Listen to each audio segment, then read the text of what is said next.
This version of It's Eric Nagel has been modified from its original broadcast. Content has been edited to fit this platform. Believe none of what you hear and half of what you see. Are you ready? I said, are you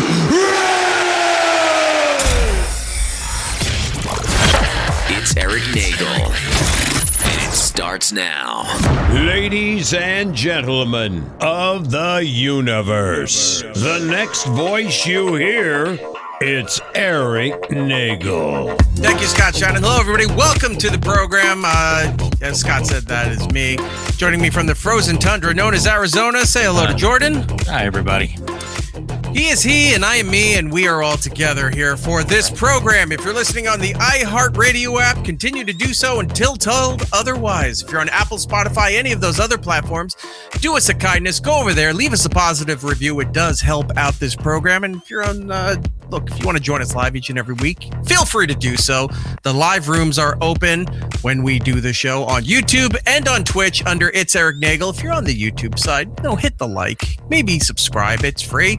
Or if you're feeling kind of generous with your money, throw some of that cash our way and get a membership for the channel. You get archives from the satellite years, the early iHeart years, Would You Kindly, bonus material, all of that fun stuff is there for your viewing pleasure. And that's pleasure it. You will have. Please. Whether you like it or not, you will be pleased. You will enjoy it, or else. Pleasure, that should be the title. Get a membership. Pleasure against your will. I think that'll catch on. Fantastic. How you doing, Jordan? I'm good. How are you? I haven't heard from you. I know. I was texting Jordan yesterday. I'm like, hey, you think? And the mic would go out because it's Don't Thursday. touch it. Don't touch it. You'll go blind. I'm kidding. I was like, hey, do you want to go over the show? And then never heard from him. And then today, never heard from him. And I was like, you know what? I should have written him earlier today, but I did not. And then we get on here to prep the show. And he said, did you not get my message? And it turns out he did not. No, not one. Yeah, I thought last he thing. smartened up. Yeah, it's just a response to some Cheez-Its news. And that was the last I heard from you. And I just assumed the world has caught up to you and you have gone to sleep at a normal human hour. That is not possible. And that did not happen. It is not possible with the Galaxy event currently going on Fortnite Droid Tycoon that is keeping me up to all hours fighting with people. Good for you. So I was all ready to throw away our friendship and the show immediately, and then we would come back for segment 2. So I thought that would be the game plan for tonight's program. That sounds about right. Sounds like a good idea. Break me over the coals, talk about San Diego Comic-Con. It's a good night. Mm-hmm. Andy Hannon, podcast on contingency. No, money down. There you go. Thank you. And Chris is there. Hey, buddy. How are you? All right. A lot to get into today. We are excited because... Wait, no one told me. Summer, look, Jordan's kids are back in school because for some reason his dumb state feels it necessary to throw children into burning hot facilities during the dead of summer. It was great. My son went back yesterday, and immediately after he was dropped off, I looked at my phone and got a heat advisory warning. I'm like, nice. Good for you guys. That's Stay great. Inside all day long. Tuesday, I dropped my kid off to summer camp, and then the early afternoon, I'm getting tornado seek shelter warnings. So excessive heat, you're getting tornadoes. Yeah, we'll get into. We were all actually that. getting tornadoes in my area. Did you see that one picture I sent you? You're jumping the gun. I got everything that we're going to discuss in just a moment. Well, I mean, if you would have texted me yesterday, we could have prepared for this. Well, if you'd get off your fucking high horse and text me back. New number. Who dis? Yes, all the haboobs. Yeah, so a lot to get to today. I was saying we're excited because the summer's almost over. Yeah. Which goes into fall, which I mean means nothing in Jordan's area of the country. No, but over I always here, envy you in that sense. I'm like, over here, it's a big ordeal for that kind of thing. But also, my friends, we are 100 days away from Halloween.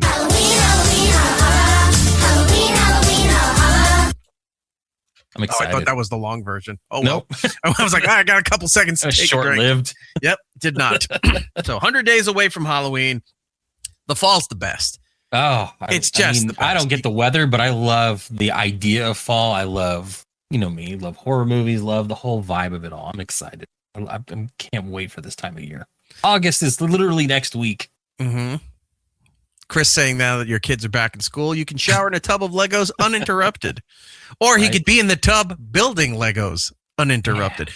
You know those videos? The pieces don't get lost. They're all contained in the tub. We've all seen those videos where there's scantily, well, they're essentially they're naked women. They're in their bathtubs, but they're like either remember that game we wanted to play, Influencer or OnlyFans? Right. Kind of shit in their videos, right? But it's usually a girl in the tub. But they have that thing. I don't know what it is. It's just like a big piece of wood that lays over each end of the tub. Mm-hmm. Yeah, you put your laptop on there or something. Yeah, like their that. laptop, their drinks, their candles, that kind of stuff. Jordan has that. Well, he has two of them back to back, so he could build the fucking the mountain of Sauron from Lord of the Rings while he's chilling in the tub. That one's actually out of stock, so I've actually switched as of next week. These are 2 sets coming out, and I'm going to get them. Look at this. Look at this guy.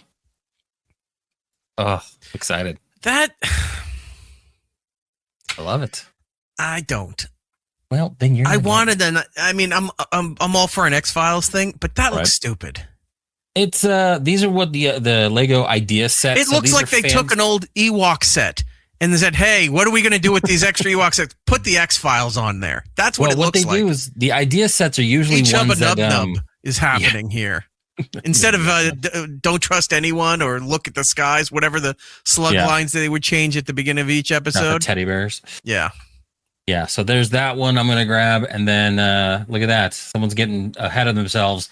The Donkey Kong set to go with my Pac-Man. So this one's overpriced. I think this one is not worth $200. Mm-hmm. I think they're getting a little too on their high horse over at the Lego factory there, but it looks cool. I'll end up grabbing. It's gonna be fun. I want to show you this then. Do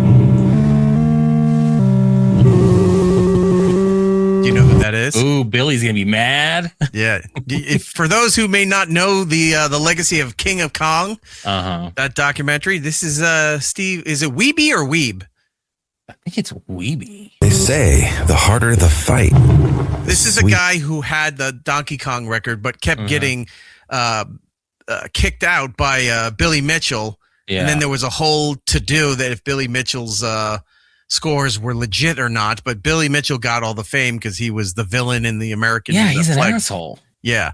And had that hot sauce and a whole bunch of other shit. And this guy got nothing. Like, he just was like, I guess I'm not the champion anymore. And they're like, beat it, you dweeb. Yeah, dweeby weeby over here was getting kicked out so the badass Billy Mitchell could come in and run shit.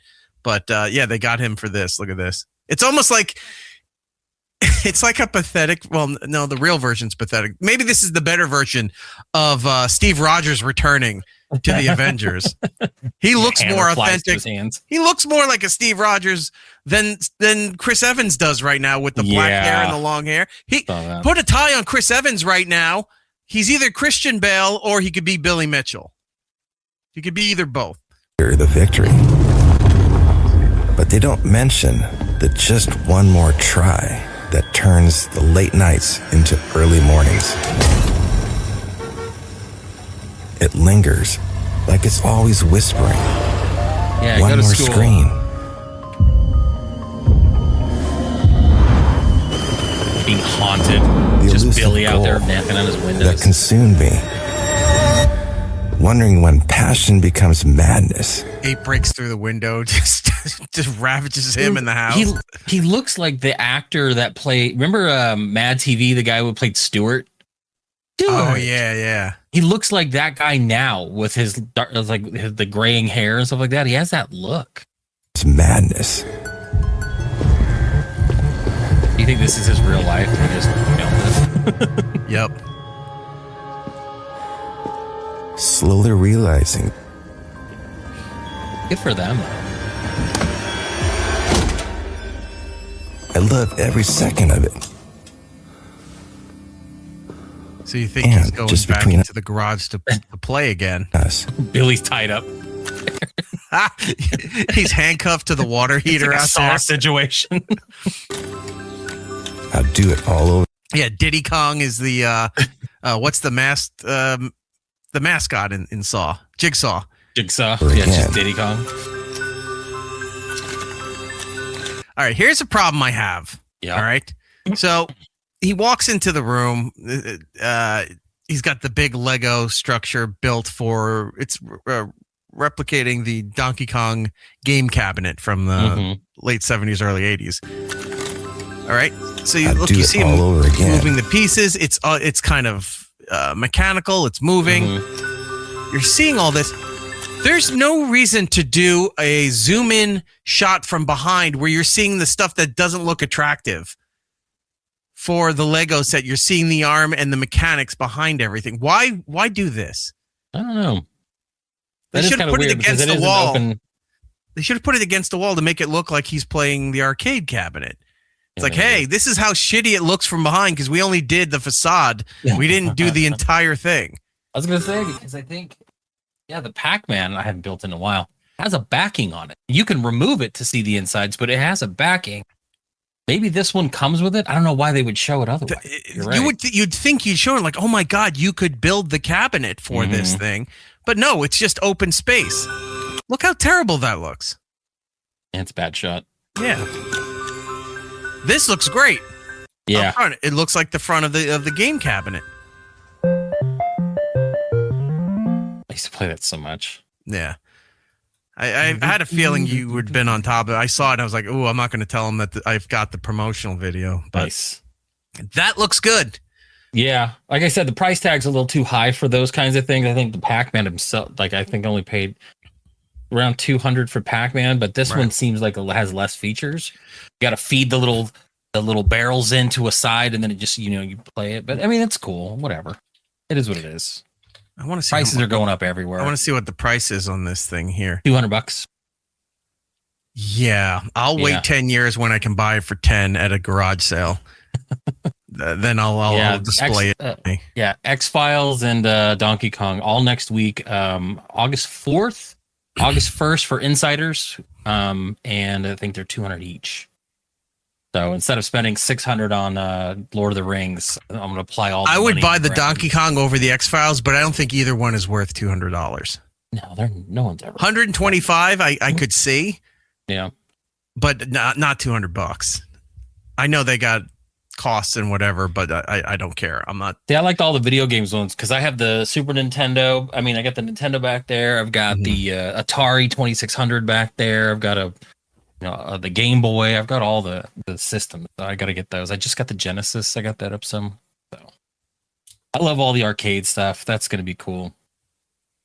But it's not my money. It's everybody else's money. No, whose money is it, Jordan? Daddy. Oh, thank God your voice dropped out. it's like you said. Daddy's money. Okay. Gary Gayboobs is saying they're doing a bunch of Zelda stuff now. Yes, I have the Great Deku Tree. It's hard to see. There. That one actually just got discontinued. So this was the last month you can actually purchase it. Wait, show everybody again. So you can build that in 2 different iterations. Okay. And then there's another one. Hard to see. It's right there. The lighting sucks, but that's the Ganon Link final battle for Ocarina of Time. So those are the only 2 Lego sets for Zelda as of right now. They've done some Mario stuff, but the Deku Tree is actually, they just discontinued it, so it's going in the vault, as it were. And I was going to say in the garbage, rightfully so, where it should go. Navinchard in the chat saying spending your lotto winnings on action figures. No, I spent all that on a condo down in Florida and made returns on that investment several times over. So that's where it went. And it was the right decision to make. Darth Tater, can't hate on Jordan, his Lego toys. I'm the same way with Dragon Ball characters. Everyone has their thing. That's fine. I mean, I pick up random NECA stuff. I mean, I just got this guy. Oh, hold on. Black and white Vincent Price. Hard to find. They don't really sell much, but yeah, you get a little Vincent Price action. That's multiple faces. Yeah. So I'll probably have that displayed at some point. The only one you really need to display is the pencil thin mustache. Yeah, that's what I thought too. Yeah.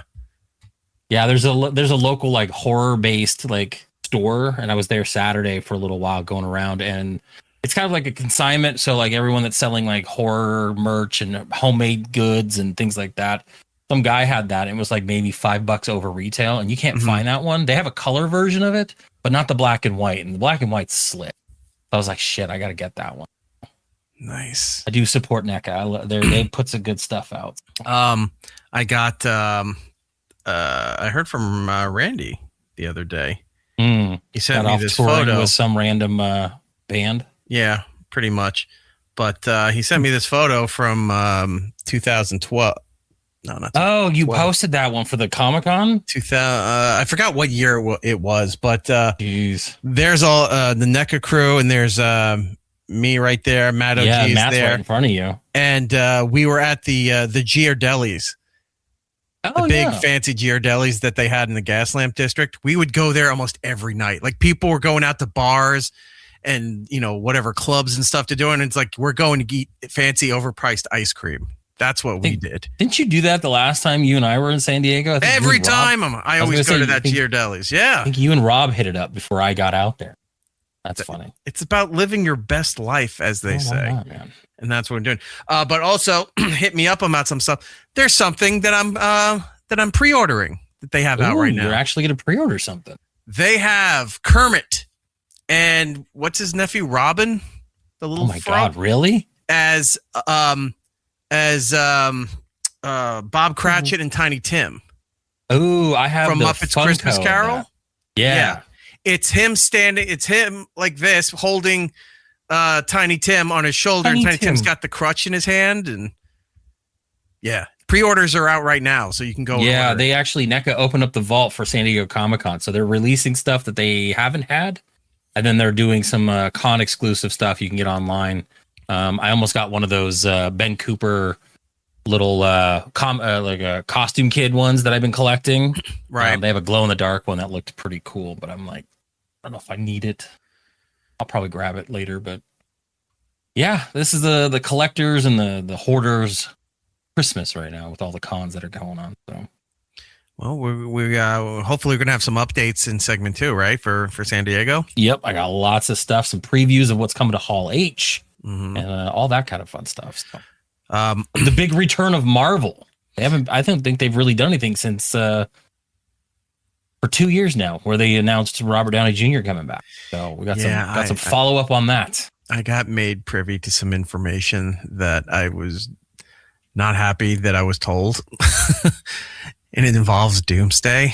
Oh no! Don't do it. I know. Tell Rob. I will tell Rob. I will say this with Doomsday. So they announced tickets were on sale the other day. What was it, Tuesday? Yeah, I believe it was Tuesday. So I was like, all right, I got some time because the movie is about 6 months away. December, yeah. I waited till that afternoon instead of doing it in the morning. That's my fault because Thursday in December, Friday, Saturday, everything was sold out except the handicap accessible seats and those first 3 rows. Those first 3 rows of the screen. Now, those are the worst. I thought I had time because a lot of people aren't going back to the movies for everything. Special pre-ordering movie tickets. Every time you and Rob say, I've already got my tickets, I'm sitting there going, why? You'll be able to find a showing, but then these things keep happening. I'm like, well, shit, maybe I had to buy. I was pissed because usually I go in the morning on Fridays, right? Or midday at most. I don't go to nighttime movie screenings anymore. That's Willie's time. That's for that is Willie's time, but that's also for the young. When does it come out? December 18th, I think. 18th. Okay. Something around there. My ticket is at 11 a.m. on a Sunday. Oof. That's 2 days of people spoiling it for you on the internet. You're gonna have to go full blackout. Well, this is what. So I got the ticket, right, and I was like, it was a pretty good. Like I have my set seat in that Dolby theater that I like to go to. With all the I know there's 4 seats right in the middle that any of those seats I'll gladly sit in. I have a preference, but if the preference is gone, those other 3 seats are acceptable, right? Well, they were long gone. But one back and diagonal, not in the foursome that I like to sit there, right near it, the row behind it was available. I said, I'm just going to have to take that. And it's fine. It's not any better or worse than those seats. But there's a certain area of the theater based on how the screen's curved or whatever that, Sure. Not every seat in the house is good. There's a you're going to get optimal sound. You're going to get optimal viewing. There's a science to it. So, I was talking to somebody else about getting the tickets, and they go, "Why don't you get it in IMAX?" I'm like, "Because it's not an IMAX." I had to explain that Dune fucking got one over on Disney and reserved all the IMAX stuff. I don't think it could go into the IMAX for like 3 weeks. No, Dune got the drop on it, and so what's happening is, for those of you that saw the trailer, it's saying it's being presented in Infinity Scope or Infinity Vision or something like that. Vision. No, it's just a bullshit Dolby mix that Disney contracted with to make it seem like it's a just like as good as IMAX style thing, because they remember they the other didn't have it. The other thing that they were trying for a long time to say, if you didn't go to IMAX, real 3D. Yeah, the real 3D stuff. Is that what it was? The real version of it, the real something like that. Yeah, I see. Woodpit fake IMAX. Mm-hmm. Yeah, they were trying that shit for a while. With the real 3D, they'd give you the glasses like, oh, this is just as good. Look, I understand IMAX is good, but the place that I tend to go to that has IMAX still has the ancient fucking stadium seating, the hardbacks and all that. So you're just kind of rocking and that's it. And I've said this a million times. The one and only time I went to it was for John Wick 4. It was and loud. It was, but it was so uncomfortable. For that long a movie, that was very uncomfortable, that theater, to sit there for that stuff. I like going to I don't really care about IMAX. I know people think IMAX is great, and it is. For certain movies, it is. Oh, I saw one of the Harry Potters in IMAX, but it was only like the first 20 minutes was in IMAX, and then they close it down back to the rest of the movie. Mm-hmm. Because not everything's filmed in IMAX. Vision. Right. Certain movies do some scenes in IMAX. So like Disney Plus actually has some of those IMAX versions, so you can see it and then you'll see it stretch and they'll go back and stuff like that. Like with the Odyssey, it was filmed entirely in IMAX. So you're never going to see that shrink and growth on the screen. You talked about pre-ordering tickets. Mm-hmm. Last year, when they announced the Odyssey was going to be in IMAX and it was filmed exclusively in IMAX, people were going crazy to get those. I laughed at that. I was like, that's dumb. A whole year? Fuck that shit. The only showing that I can possibly go see the 70 millimeter, the Odyssey, in my local IMAX, one of the only ones in Arizona, 1:30 in the morning. And there's like they're scattered seats. Everything's sold out. I'm going to try to see it this upcoming week in IMAX if I can, because I'm taking like 3 days off. I'm hoping maybe I can get like a morning one, but like I'm looking at all the showings, every showing except for 1:30 in the morning. Yeah. And I'm like, that's a 3-hour movie. I don't know if I want to be there for that long. You remember Kaylee when we did her show, right? Lucy Tightbox, if you're familiar with WATP or that stuff. I was watching Carl's thing and he was talking about she got tickets to the Odyssey either Friday or the weekend or something like that. She's going to an 8 a.m. showing. Yeah, it's wild. And it's like a 3-hour movie. Yeah.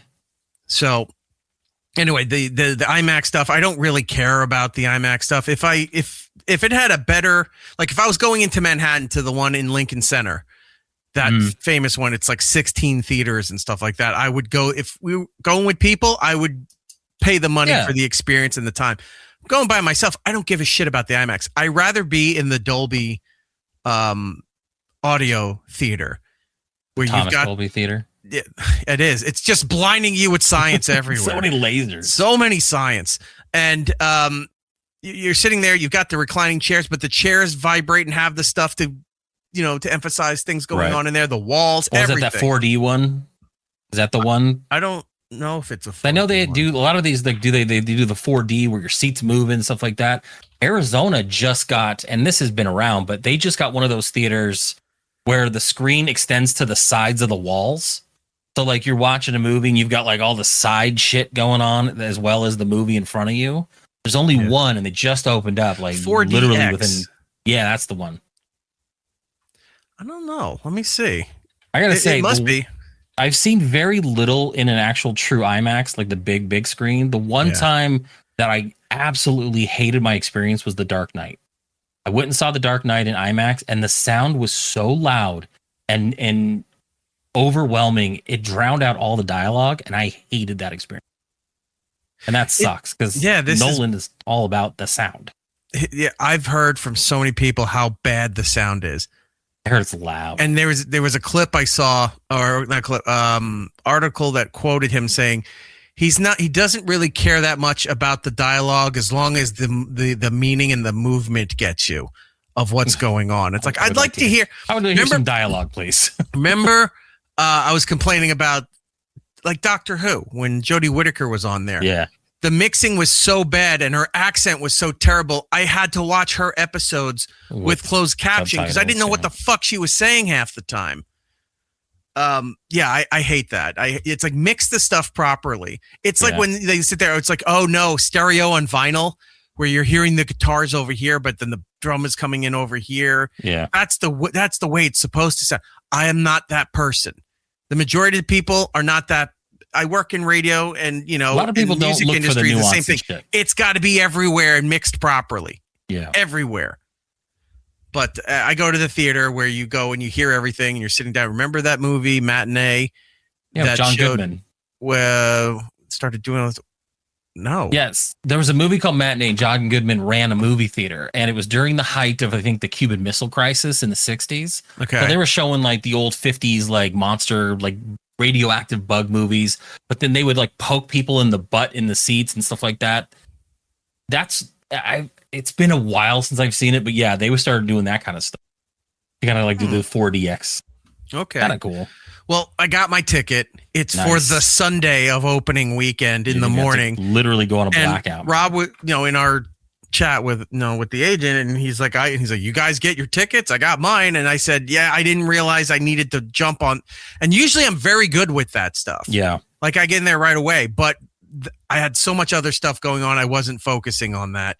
And then I was like, shit, I better go and take a look. And I saw Thursday was completely sold out. Even almost all of the neck breaking seats in the front were almost all gone for Thursday. Friday, you're still seeing those first 2-3 rows still have the color on the grid there, so showing that they're available. I am never sitting there ever. That's the movie. It was Knives Out when Giddles and I got to go to the premiere. Oh, you had gone? It was such a bad experience that you ended up leaving because they put us. I mean, it was an invite only thing, right? Yeah. So we couldn't. But they put us up higher up in the center, which is supposed to be better seating. But I stayed. Giddles went in and got the seats, and I went and I got our sodas and stuff. And as I'm walking in, there was no room between the leg and the back of the next seat for me to even try to scoot through. Ugh. I couldn't do it. And Giddles was like, just come on. I go, nope. And I just hand my stuff to people. I made them hand it over to him. And I walked down and they showed me the only other seat. And it was in that front row like this. I sat there for a moment. I got up and I just took all my stuff and I heaved it right into the garbage can super loud. So everyone, and I left. I went home and left Giddles there watching the premiere of the movie and then having to have him tell me what it was. After all that, never again. Yeah. And it's not a matter of being, like, hoity-toity or whatever. They're terrible seats. Smart theaters got rid of those rows and just made them little like parking spots for wheelchairs and almost made it like a drive-in movie where they had assisted hearing. They had a seat next to where the wheelchair could go for whoever your handler is. Like they made it the right way and made it comfortable for people that need assistance for that kind of stuff. When you don't have that and you just have 3, 4, 5 rows of everyone like this, there's no enjoy. That movie, by the way, I was reading, might have been on Deadline or something. So that movie's about 2:45. Yeah, almost they 3 revealed hours. They had at least 3.5 hours of footage there that they had to cut it down to get it to 2:45. Mm-hmm. So I'm thinking like they're going to rush the whole beginning because instead of setting everything up, they were like, I think that's why they have Thor narrating some of the stuff with this going on. It's just to skip all the shit that they filmed because the movie's going too long. Now, if they put that back in for the digital copy, I'll rewatch that movie again for a 3.5, 4 hour movie do that. Well, just think about the trailer that came out for that. They showed a very small amount of characters compared to the announced cast. We didn't see any of the other X-Men. We didn't see, half the returning characters. Like, there's a lot that trailer did not show us. So I don't know. This is the only trailer I'm going to watch. I got my one trailer. I'm tired of things getting ruined for me. That I haven't watched anything else. There's a lot of stuff that is in that trailer and a lot of stuff that was cut out of that leaked trailer that showed that leaked trailer was 100% real. Mm-hmm. So, that was all footage from CinemaCon back in February. Right. But they cut out the scene where you saw the proper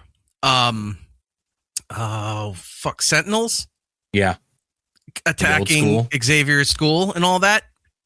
They cut that out of the trailer. Anything better to do? Jesus Christ. Yeah. So I got my ticket for Doomsday. We're talking with the agent. Rob goes, he goes, and he's like, why'd you get it for that? And I go, because it was all sold out and I didn't act fast enough. And he said, let me see if I can pull up the conversation so I can quote it accurately. Real quick, Woodput mentioned Kingdom of Heaven felt like that. The beginning is too fast. It's funny that you mentioned that movie. I saw a clip of that on TikTok today and it made me want to rewatch it. I love this movie. I only watched the director's cut, which is like 3.5 hours long. Like, it has so much shit in it. Oh, no. I love Kingdom of Heaven. It's such a good movie. I think Ridley Scott did that one. He wrote, he posted the trailer and I said, I saw that this morning. I sent it over to Jordan and he goes, it's like, well, I went crazy for this stuff. I already got my ticket. And, I didn't respond for a while. So he was like, is Eric still sleeping? What's going on here? And I said, I saw it before you even posted this. I posted it with our show prep thing. And then I went back to bed. Yeah. And he goes, you had posted the trailer and sent it to me like maybe 15 minutes before he did. Yeah. It's hilarious that you guys are both now on the same coast. Yeah. With the same time zone, because it's like you guys are getting the early info before I'm even awake. Right. And you're like, it's like a competition to see who posts it first. So he goes, so I was right. And I said, I posted screenshots showing, those front rows all colored in so that they're available and everything else behind the handicap rows, right? All sold out. And I said, it's all sold out except for the wheelchair seats in the front. He goes, I got a ticket to the first showing on Thursday. And I said, that's all sold out too. I got 11 a.m. on Sunday and it was the last good seat left. And he goes, well, that's not bad though. I said, the movie's going to be ruined for me by the time Sunday comes along. 100%. And I told somebody else that too. And they said, it's like, if the movie comes out on Friday, I go, no movie comes out on Friday. No, it comes out Thursday at like 9 in the afternoon. But it comes out depending on the level of how much it's being pushed, it comes out Tuesday and Wednesday. Yeah. Right. For the premieres and advanced invites and all that shit. So I said, yeah, it comes out Friday. But the way everything moves is that by, afternoon Friday, people are going to be thinking they're cool and posting all the spoilers or You'll taping see stuff in their theater. On TikTok. You'll see. And it's like, I'm going to have to stay off social media for 2 days, which is, it's not unreasonable, but but for us, we have to be paying attention. It's very detrimental, because we're constantly looking for material and stories and things that happen to make notes so we can talk about it and for other things. But it's like, now I got to wait till Sunday. It's like, it's all going to be ruined by Friday night. Mm-hmm. And I have one friend, or I don't even know if I follow him on there anymore, but he ruined,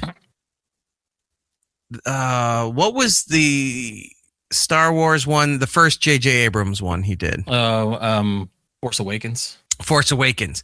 And I woke up that Friday morning to a shitty phone recording of Han getting killed by Kylo Ren and falling off of the thing. Would have been pissed. I just opened the app and boom, right there on my timeline, there it was. I screamed at him like, "What the fuck?" And then he's like, I was just doing it to fuck with people. I unfollowed him and I removed him from everything. He got so mad at me. I said, "Fuck you, dude." I was so pissed. I don't know if I ever refollowed him again or not. I have to go look, but yeah, that's how far back it goes. And then when after Chris Hardwick sold Nerdist, right? Oh God, they post like they were leading the charge out fast enough. It's like why those ending credits matter to what's coming up next, and it's like the 10 things that you didn't know about who showed up at the end. It's like, what the fuck are you doing? They do it with television shows and big premieres too. A show will premiere like at 9:00 on the West Coast, and by 9:30 they already have articles talking about everything that you should have seen in the episode and spoiling everything about it. And they're not even hiding it from the headlines anymore. Like they're not burying the lead a little bit. Like, right. It's the fucking worst, man. Like I stopped following anything. And then IGN's getting to be pretty bad about shit too. Like IGN pissed me off where they talked about this latest X-Men episode and said, well, this is making up for the garbage 5th episode. I'm like, the 5th episode was one of the fucking best episodes I've ever watched. I forgot to you watch have last no week's. credibility. I got 2 to watch tonight then. How dare you?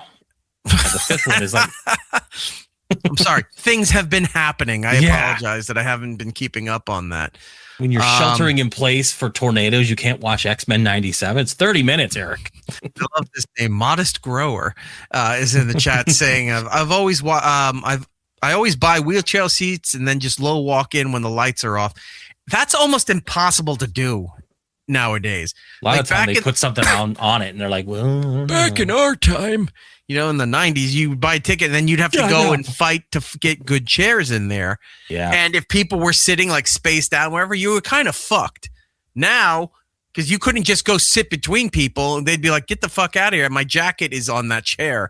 Now, you're telling people, get your fucking jacket off that chair. I own E7 for today. Do you think they'd be mad at you? Do you think you'd be like, hey, if I pay you a little bit less, can I come in with this folding chair, like a wrestling chair, and just park your spot like right there? You walk where in that with gap is, where the person that's supposed to park the wheelchair.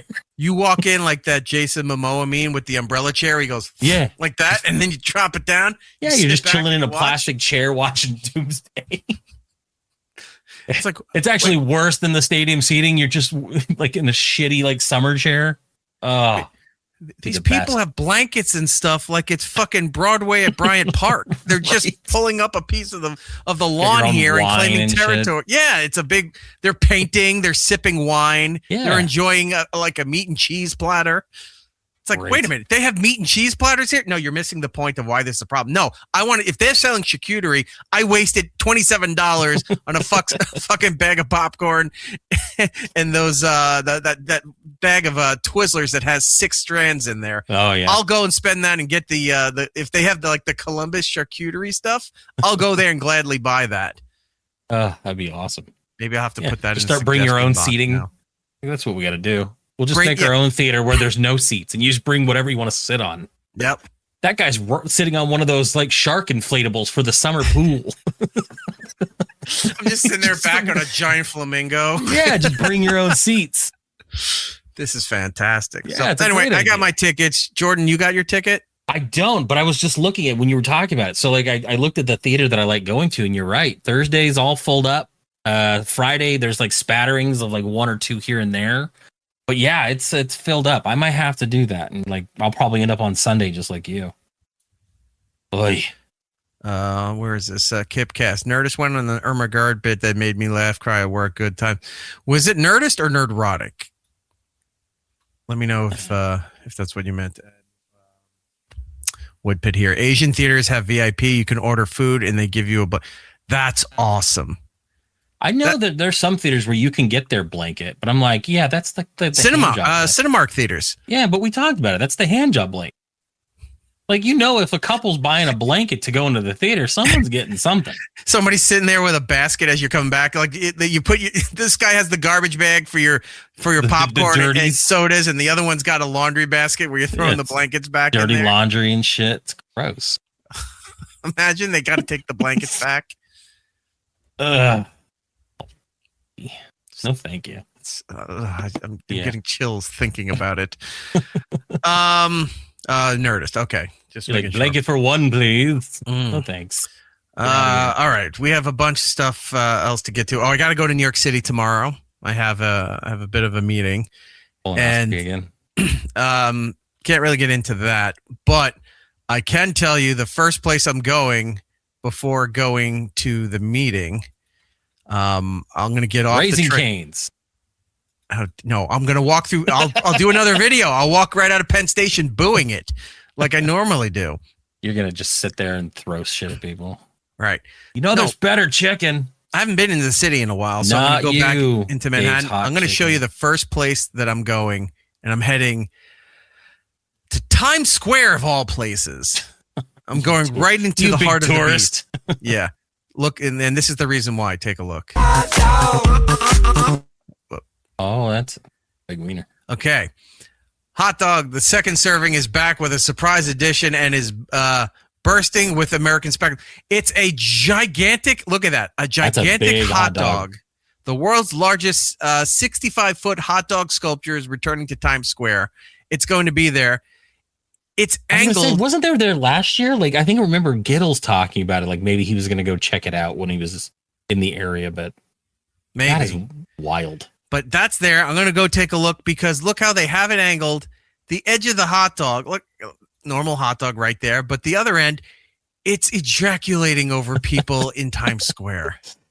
Oh, it's so gross. It's shooting confetti and glitter out in concert style bursts. But it just looks like a dick broke through a condom and is ejaculating all over the people visiting New York City. Hot dog mortars make me proud to be American, says Square 4175. Could you imagine that our military comes out, like goes to battle with hot dog mortars, really just leaning into the American side of things? Oh, that'd be so I great. would love if, because we have, we have access to Iraq. What if we went on the Iranian border and they just showed that night cam footage and you just see hot dogs lifting like those old military stock films where where Russia would missile launchers. Yeah, would angle their nuclear weapons to show their dominance as far as being a military power. And you just saw hot dogs flying off like interceptor missiles. It's a Scud missiles. Yeah. But look at this. Oh, like I wonder if does it go off every hour, every half hour, every 10 minutes? I have to go and get a photo with the giant. Yeah, you really do. So that's what I'll be doing tomorrow before going to my meeting. We're only allowed to launch Hebrew nationals. Well, considering a new deal with the Israeli military, yes. We fire sabrets. Like Nathans. Nathan's, that would definitely be the way to do it. Yeah. All right. So there's that. I want to show you some things.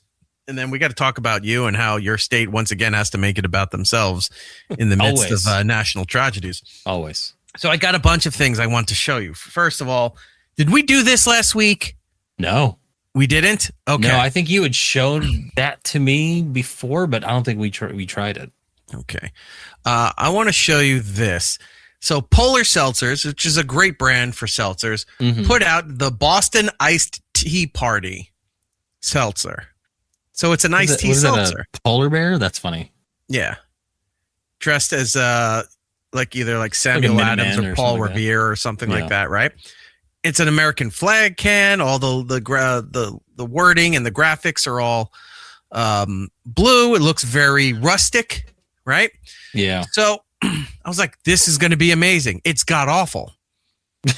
It's terrible. Just right into it. It's terrible. And I was so disappointed. I'm like, how is this that bad? What is it supposed to be? Iced tea and what else? It's supposed to be a seltzered iced tea. Oh, I don't know about that.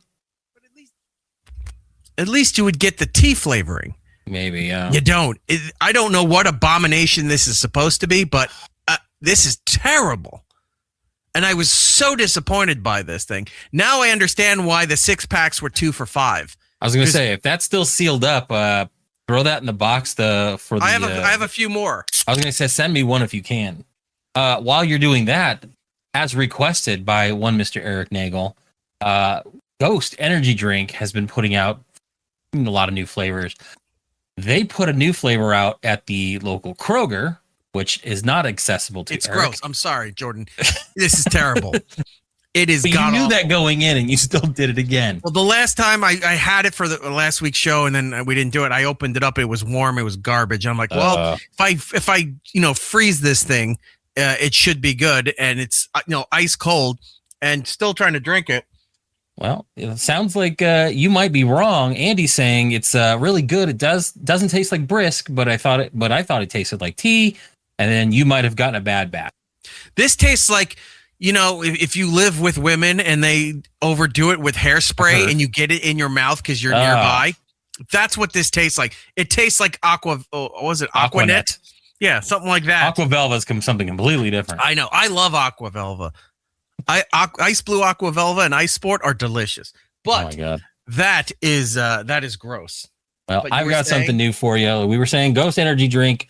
Local Kroger gets the exclusive Bubbalicious bubblegum flavored Ghost Energy.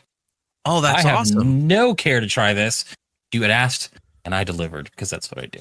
Please do, yeah. It's so hard to find. Well, it's only in Kroger, and since you don't have them in your area. No, I don't. Oh my God, it smells like Bubbalicious bubblegum, the pink bubblegum. Right. Wow, that smells exactly like it. It does, yeah. Wait, did you get one? You son of a bitch. I did. You asshole. Well, at least we can try it together.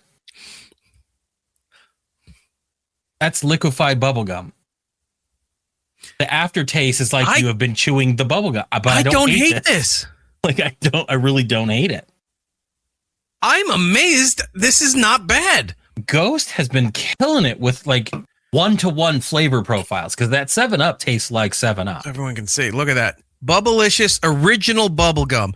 They had a strawberry one out like a year or so ago for a limited time. But this is I found this at I don't remember if it was a GNC or a vitamin shop. I think it was GNC. They sell energy drinks and stuff. Maybe Kroger only had it for like a month before putting it wide release. A lot of stuff like that happens, but this is it's not bad. I'm not gonna like go out of my way to have it again. But as far as like a flavor goes, like it tastes just like Bubbalicious. I'm amazed how good this is. That's weird. Yeah. It's almost off-putting though. Like bubblegum shouldn't be like carbonated like that. Which is what worries me about the use. Neither should iced tea. And we've seen the comparison.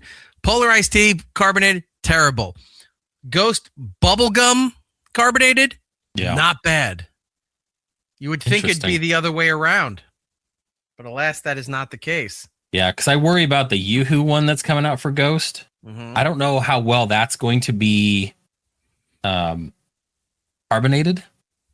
Oh, I don't know. Oh, you got more than one? I'm trying to shill. So, man, when we send this to Ghost, so that they'll do something.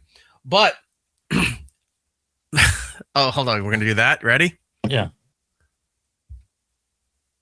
No, I look fat. I'm gonna do it this way. There we go. You're like, it's great. I'll drink the rest of this. Now, I bought this. I bought an extra one just because it was on sale. I think it was but they were expensive. They were like $3.50 each. Yes. Yeah, overpriced. But I bought those. But then I bought a couple others just in case we tried this and it wasn't good. And I didn't tell Jordan that I had it. I said, "Hey, you just said, hey, if you can get it, go find it." Yeah. I bought 2 other ones that looked interesting. I'm going to try these another time. I gotta say. This can is not your typical can. There's texture to the logo. Like it feels gritty, like almost like sandpaper. Yeah, Monster's been doing that for their cans and with some flavors. There's a company called Grizzly Energy. Never heard of that one. Never heard of it either. Put a one shot on me there if we can. Here we go. Cherry Cola. Okay. Yeah, look at that. I mean, that can looks cool. But I'm a sucker for advertising and marketing. If something looks cool, it's like how I drink beer or like I pick out wine bottles. If the label's cool, I'll try it. See? Ooh. There's like texture on the logo and the on the mascot and everything. That's a lot of time, energy, and just I got that branding of it. And then this one, they said brand new, so I got this too to try it, but I'll have to wait till next week. Remember somebody sent me that Gorilla Mind company? Yeah, I was just gonna say Gorilla is the other one I was thinking of. Finally, a fruit punch. Nice. I don't know what happened. Some of the companies I liked, they stopped selling fruit punch, and it drove me nuts. I'm like, fruit punch and grape should be like your major flavors. Celsius got rid of their fruit punch stuff, both for their slim line cans, and then their the big essentials is the bigger one, had a fruit punch, which I loved, and they got rid of it. So that used to piss me off because Ghost doesn't have a fruit punch, but C4 has Hawaiian punch. So that's what I was going with. Yeah, I saw that. But they came out with Gorilla Mind has a fruit punch. So I'm going to do that at some point. I have the Grizzly thing.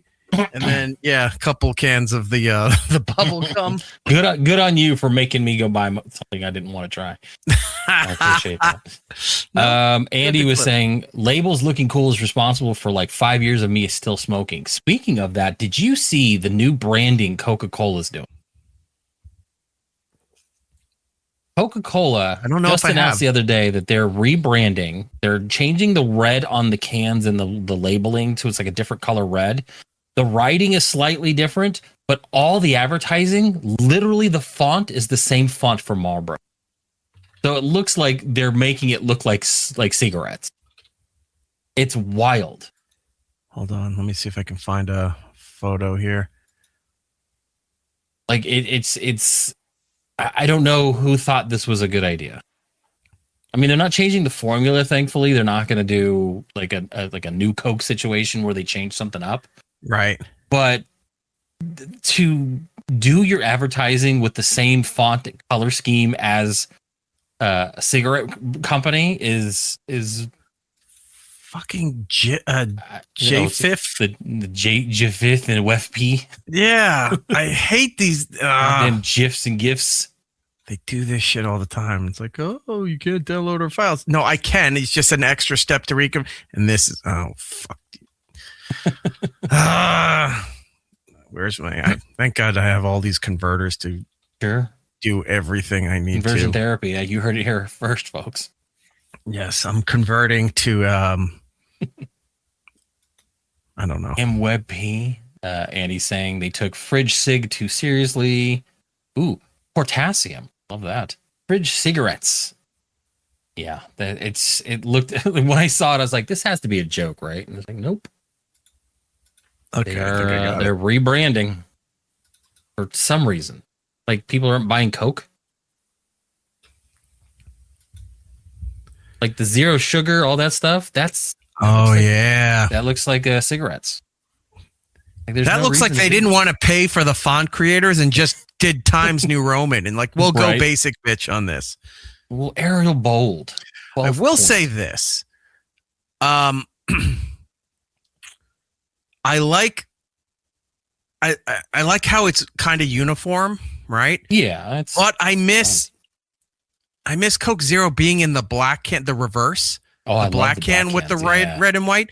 The Coke Zero ones, made it so much better. I honestly think that helped sale. I don't know honestly, but I thought the black cans with the reverse scheme stood out. Mm-hmm. Just like Coca-Cola stands out, and you'd want to buy it more. When they turned everything into, oh, here's Coca-Cola, but then Coke Zero is red, but the white font is a little off, or something like that. You can't determine the difference of this. Well, the problem is that. Sorry, go ahead. I was going to say the problem is that when they rebranded and they took away the black can, they made the writing black to kind of set it out differently. But like when you look at this rebrand.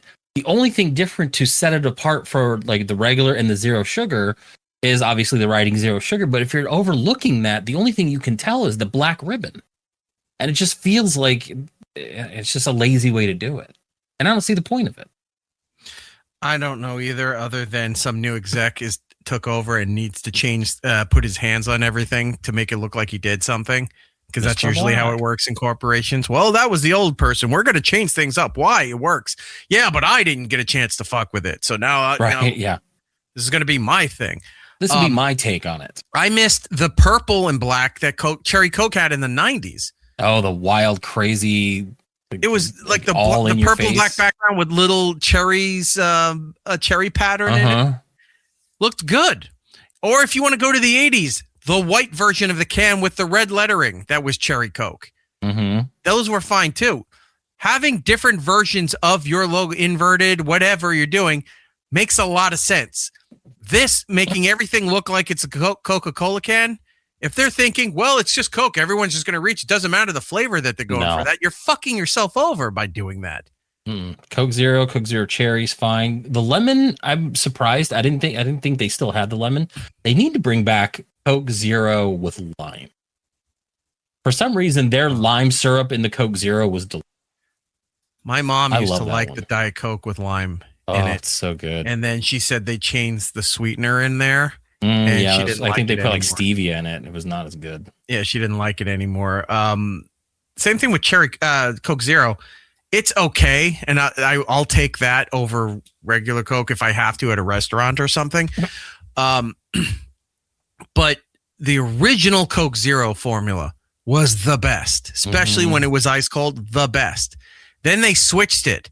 They switched it when they did the can color switch. Yeah. So when they switched to that red can with the black writing, that's when they switched the formula. So it was like a total rebrand.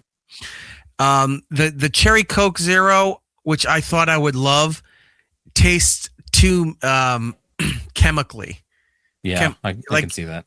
It's not even like, oh, it tastes kind of medicine-y, because it does a little bit, but the chemical off-putting of the flavoring is worse than what the cherry would be for a medicinal taste.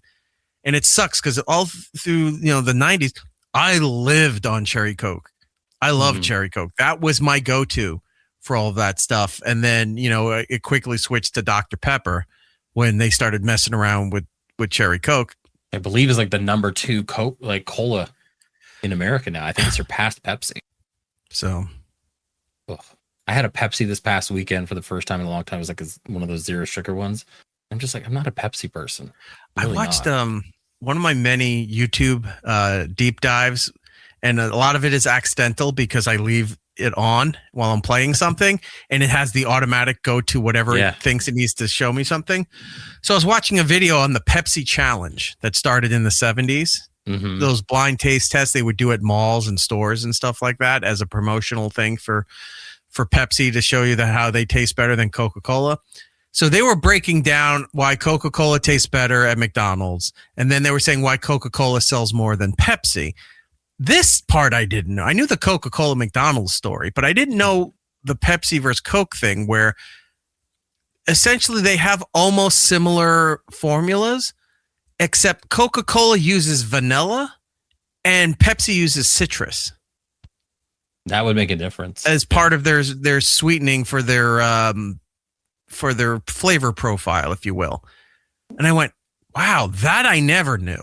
And they were showing the breakdowns and everything. I was like, all right, Coca-Cola always tastes better than Pepsi. I wouldn't say no to a Pepsi if that's all that was there. I would drink it if it was given to me, yeah. Yeah, but if you had a choice, I would get a Diet Coke over a Diet Pepsi.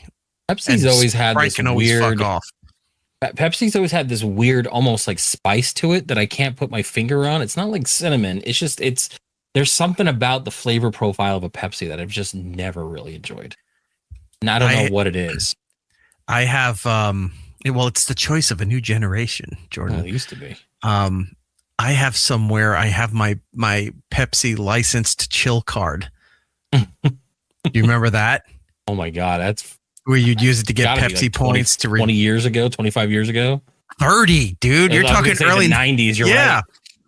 And then the cans. I used to have the cans, but the first time when I moved for college, a lot of shit got thrown out. So the cans that were in there were stacked up. The ones where if you put the artwork the right way, it spells sex down the side of the cans. Yeah, someone got in trouble for that one. Yeah, so I had those, and those are all gone. I was gonna say, speaking of like Star Wars stuff, I used to collect I think it was Coke, maybe it was Pepsi, the Phantom Menace ones, and each like can had a different character. Like for the longest time, I kept them. Yeah. And then I thought, what the fuck am I doing? Threw them all away. Like, Jared the Geek, I'm a Pepsi guy. I prefer to Coke, even that newfangled new Coke or clear Coke. They never made a clear Coke. They never made clear Coke. That's that Pepsi shenanigans. There's Pepsi Clear, Pepsi Blue. That they're all up to. Pepsi with mango in it. Pepsi Peach. Randall Cheek. That's a nice name.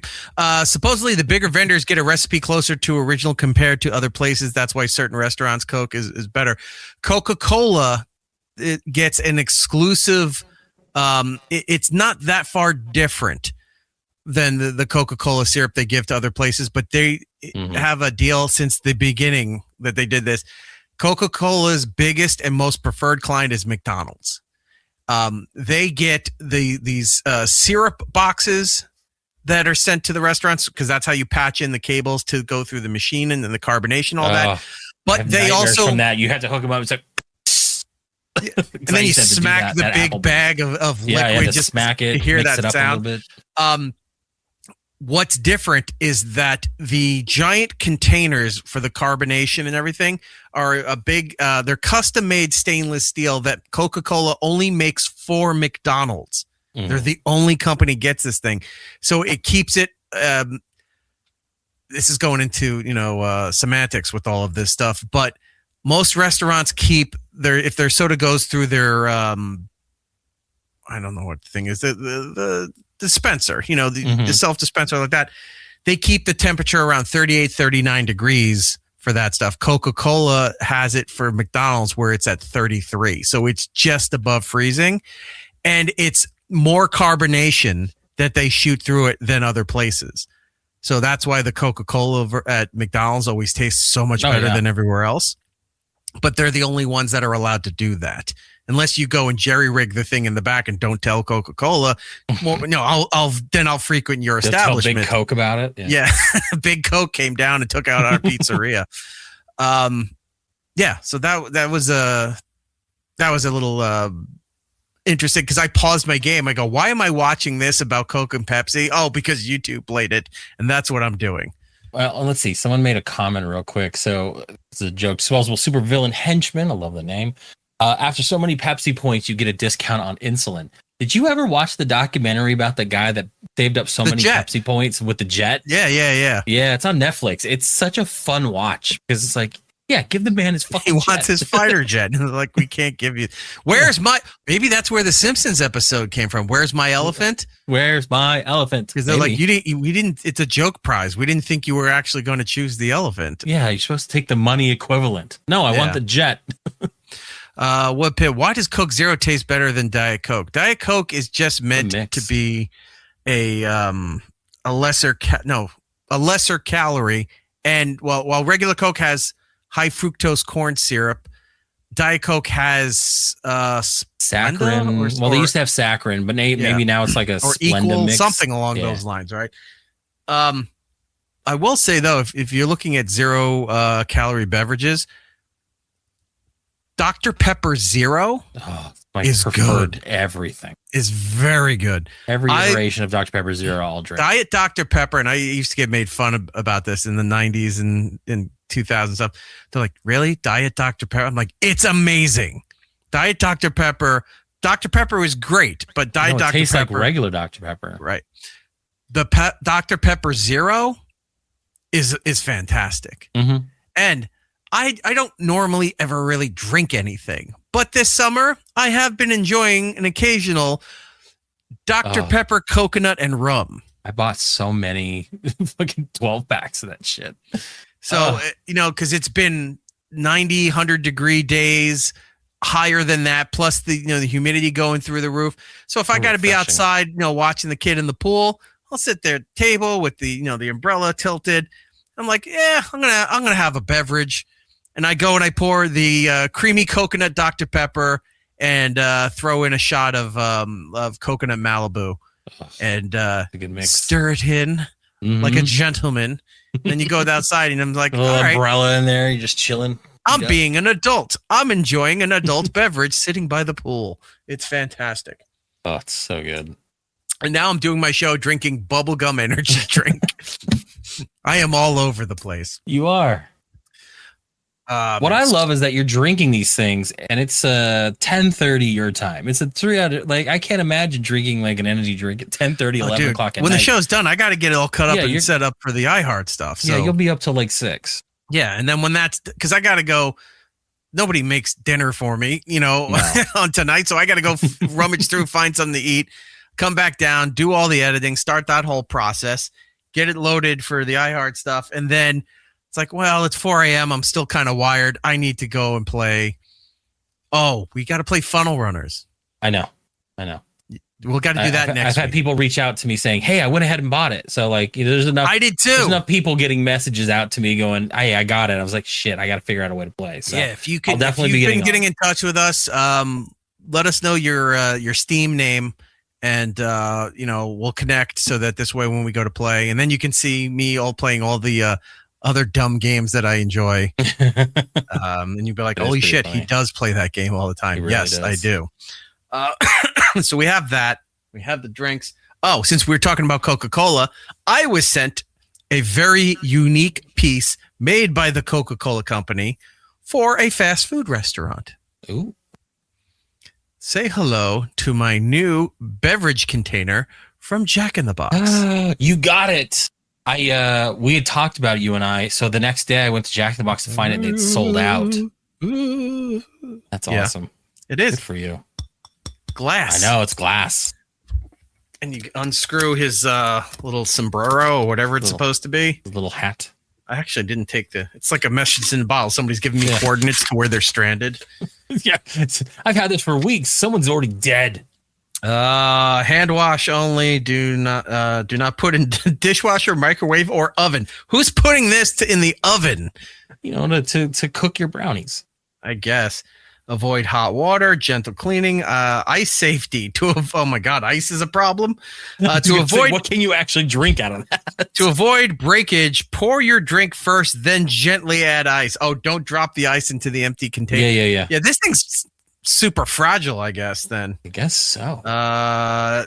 There's a temperature warning. Oh my God. Avoid sudden temperature changes, i.e. taking it out of the fridge and pouring it into hot water. Do not look at Happy Fun Ball. Yeah. Do not taunt Happy Fun Ball. That's the best line.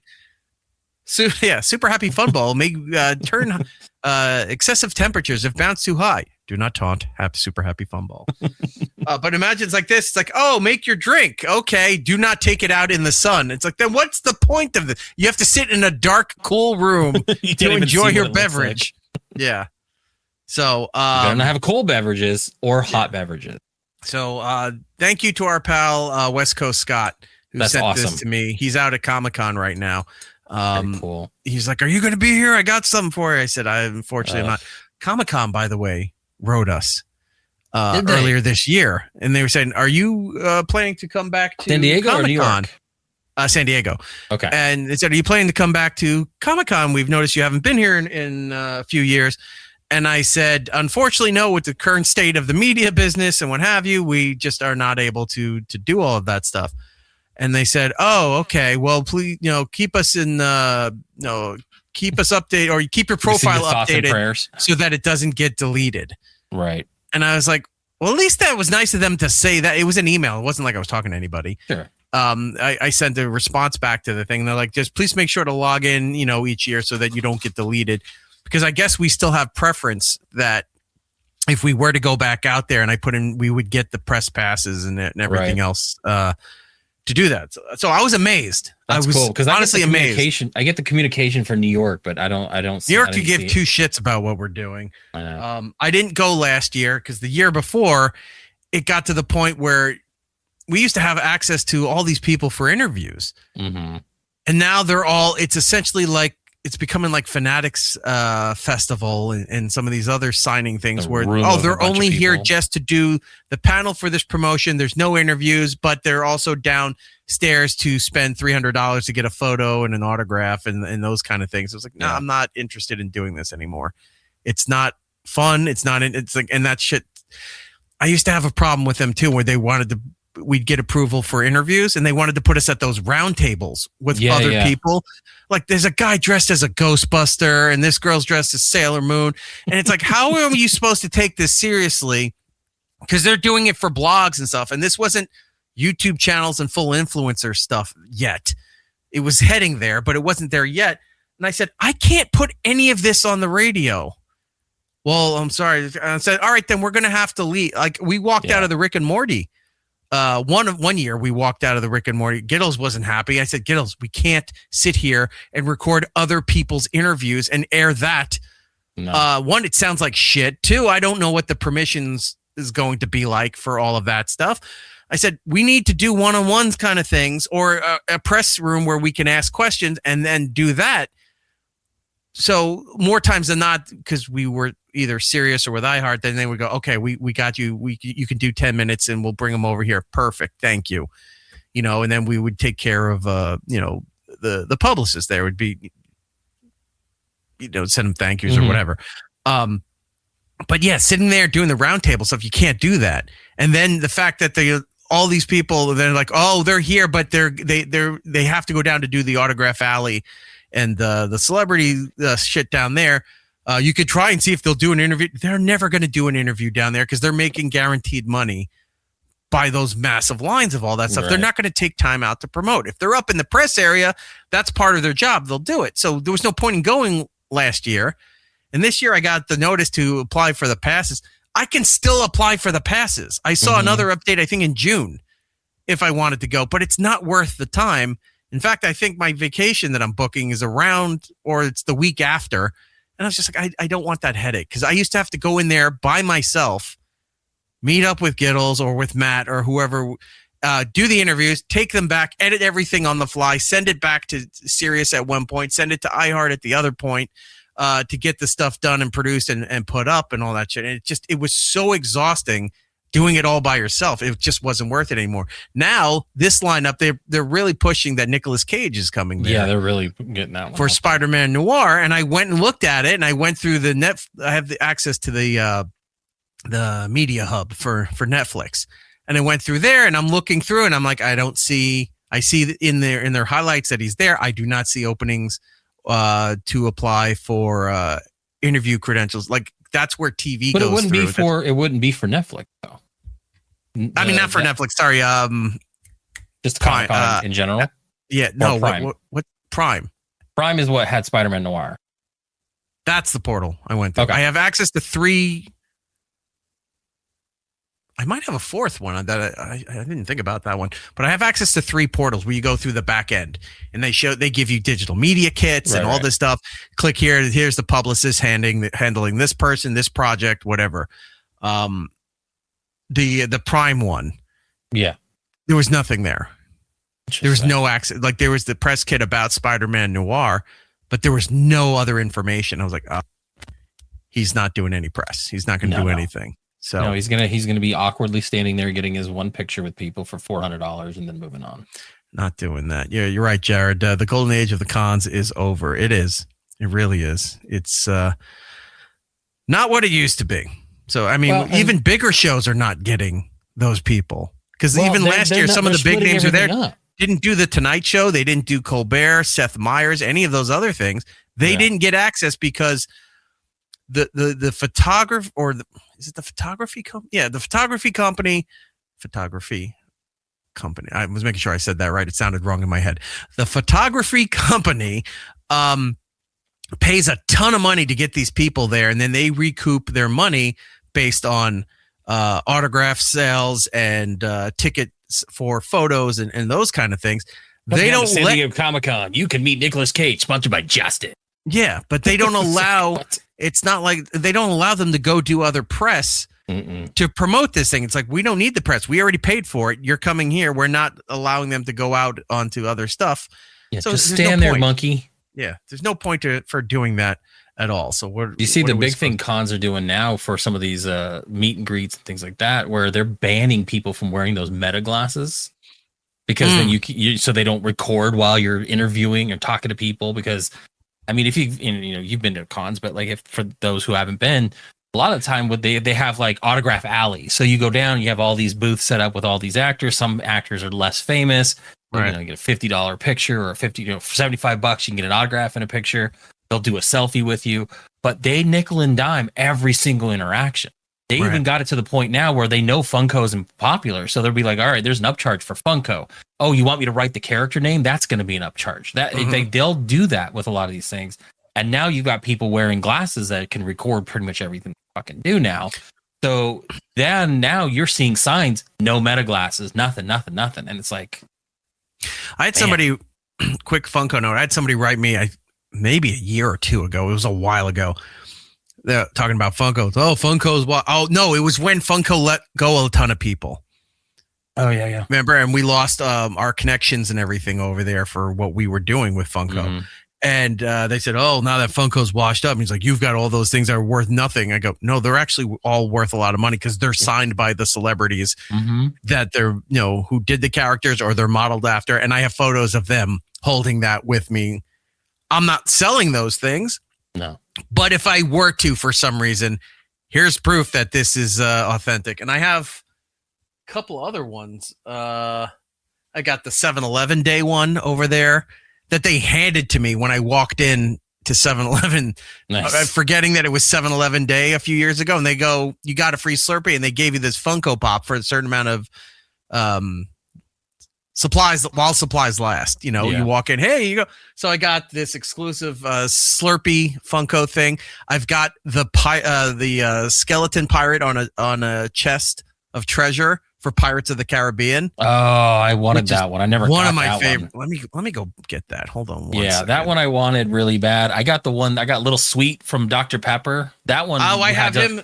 You had to send away for that one. Yeah. For those didn't get it at a con or anything, you had to send away. You had to go to what was it? Dr. Pepper's website and have to actually sign up for that. I haven't been getting as much Funko. I haven't gotten them property in a long time. There's got to be something really, really cool to make me actually do it.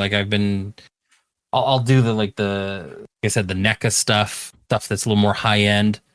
I got that one. I forget the brand. Did the guy from the Funko that did a little spin off and did those little characters? Oh, Pixar or Pixel or.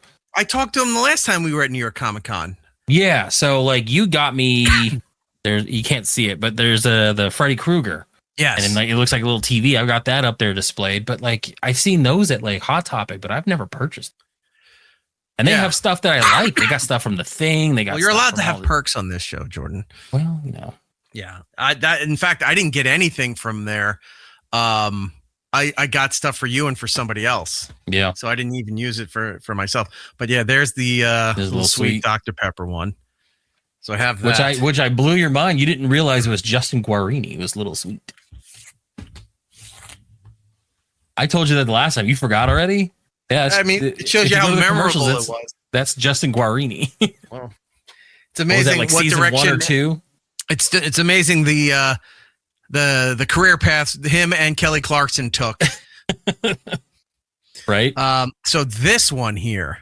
That I never got my hands on that. I'm jealous of that. So not only is it that, it's got the protective case over you put that the plastic thing on it. Yeah. Yeah. So this was the limited edition and the Disney one there. This is the one that glows in the dark. Oh, that one's. Let me see if I can. That was very limited. Let me see if I can. Yes, look at that effect. It's not. I know you got to charge that thing up. Yeah.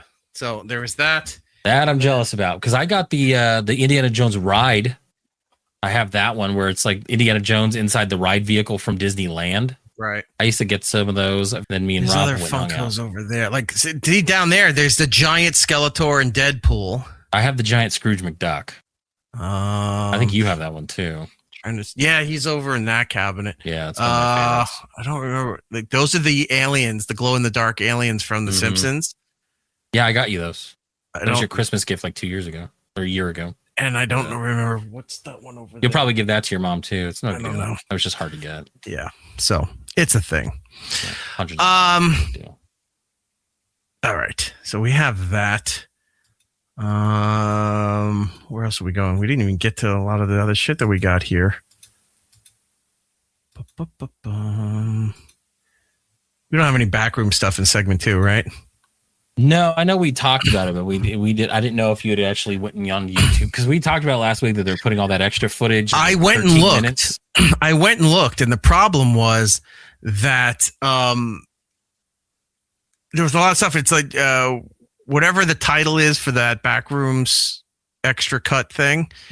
Everyone was using that tile, and then they go in there, and then it's just them talking with stills, explaining what it is, or what. Like, I want to see the fucking footage. I'm not sitting there and listening to these people tell me everything that's going on. So I haven't been able to find it. And when I was looking up articles, it was saying that what's his name, Kane Pixel. Yeah, Kane Hodder. He's the guy that Friday 13th. No, Kane Parsons. Whatever his name is, the guy who made the Backrooms movie. That extra stuff was going to be released on his official YouTube channel. Yeah, I think his YouTube channel is Kane Pixels. Yeah, that's what I was talking about. It's going to be released there, and then additional. He has another Backrooms video that he made that's going to go up there. I haven't seen the fucking thing. It's not showing up on his channel yet. So I don't want to pay the money to get the Backrooms on VOD if it doesn't have the extra footage on it. It's hilarious. You go to his actual YouTube channel and you look at his videos that he has available, and one says one unavailable video is hidden, which means he's probably got it locked. So what would be hilarious is that he forgot he locked it, so he can't actually no one's watching it, and they're just wondering why no one's actually talking about it. Right. So as I was going through all this stuff, I'm like, it's got to be somewhere I can't find it. Somebody has to have, taken, illegal footage of the theater. And lo and behold, I finally found it. And I'm going to show you some of the highlights that I thought were hilarious from this. This is the bonus footage to the Backrooms. I don't know what's happening. I don't know how I got here. I was buying furniture at the store, or trying to. I looked down in the basement because That's Andy Barrow, by the way. He decided to make his own Backrooms footage where Brock got sucked into the Backrooms. That's really funny. Thought there'd be basement bargains. And I went through this thing. It was taped over. So I walked to the wall. I felt the wall. I fell through the wall. I thought, there's a pile of furniture there. And I thought, well, I'll look through that. And I broke this chair that I ended up fixing because I didn't want to get in trouble. I just want cheap furniture of questionable quality. And then I'm stuck here. It's like a maze. Some pirate chased me around, trying to, bite my shoulder and stuff. I went through all these little doors and I don't know where I am now. Somebody tell me where I am. I just found this opening in my wall and I walked through it and I found, I don't know who lost all this furniture and stuff, but I don't know. I've been to other rooms in here and I think I might be stuck in here or something. I don't know what's going on. I really don't. I think I'm lost. I saw some seagull fly by, and then this giant pirate chased me down for a while. I don't know what's going on. Something's going on. I can't get back to my place. So, guess I'll go eat some old man full of, sofa stuffing. I don't know. Something like that. I don't know what's going on. I loved Brock. Brock on Space Ghost Coast to Coast, the Brock Show. When he would, and they had an album where he was just doing little music videos for Adult Swim. And I went going through looking for this, and when I found that, I went, "Oh my God, this is amazing!" Were you a Brock fan? Will you go Space Ghost? I love Space Ghost. I used to watch Space Ghost Coast to Coast all the time. Oh, I used to try the golden age of the, what was it? Cartoon Network. Cartoon Network, yeah. Mm-hmm. Because like I said, I used to watch all the Harvey Birdman and what was the other one I used to watch? Frisky Dingo. I love that show. I never really watched that. Disposable Supervillain, you're right. I said Brock. I meant Brack. Brock Sampson is from Venture Brothers. Obviously, you would know by your avatar, but Brack is what I meant. Never heard of it. He did a song where he loves to talk like this, and he goes, "I love beans." Like it was just such weird shit. We used to have a closer that we used from the of Brack singing that was fine on the radio, but when they'd start to put it on demand and stuff, it would get flagged. I'm like, oh right, we don't pay the rights online, so had to get rid of that one. Yeah, Old Restless is saying, I think the Space Ghost voice passed away. Yes, George He Lowe. did. He was an old-fashioned broadcaster too. Yeah, I think the from last, LA, like, year or so. Yeah, but he had that classic kind of voice. Like it made sense for him being. It's like, are Get you away, enjoying my Zorak. muscles? Are you enjoying what I'm doing? Like it was always the same animation. He's always posing. That's right, Brack. That was a great show. That's a show worth going back to watch. Because it's fun. It's just like fun interviews. Like I love the Gilligan's Island one where he was talking to like Don Wells and Bob Denver, Russell Johnston. Craig Law in the chat. My favorite was C-Lab 2021. That is also a favorite. Great. I hate Marco and his mailbox head. You're not in charge of Tigerbot Hesh. I say that one a lot to. I know you say it to me a lot. Like that nobody understands. Send me that. It's kind of funny.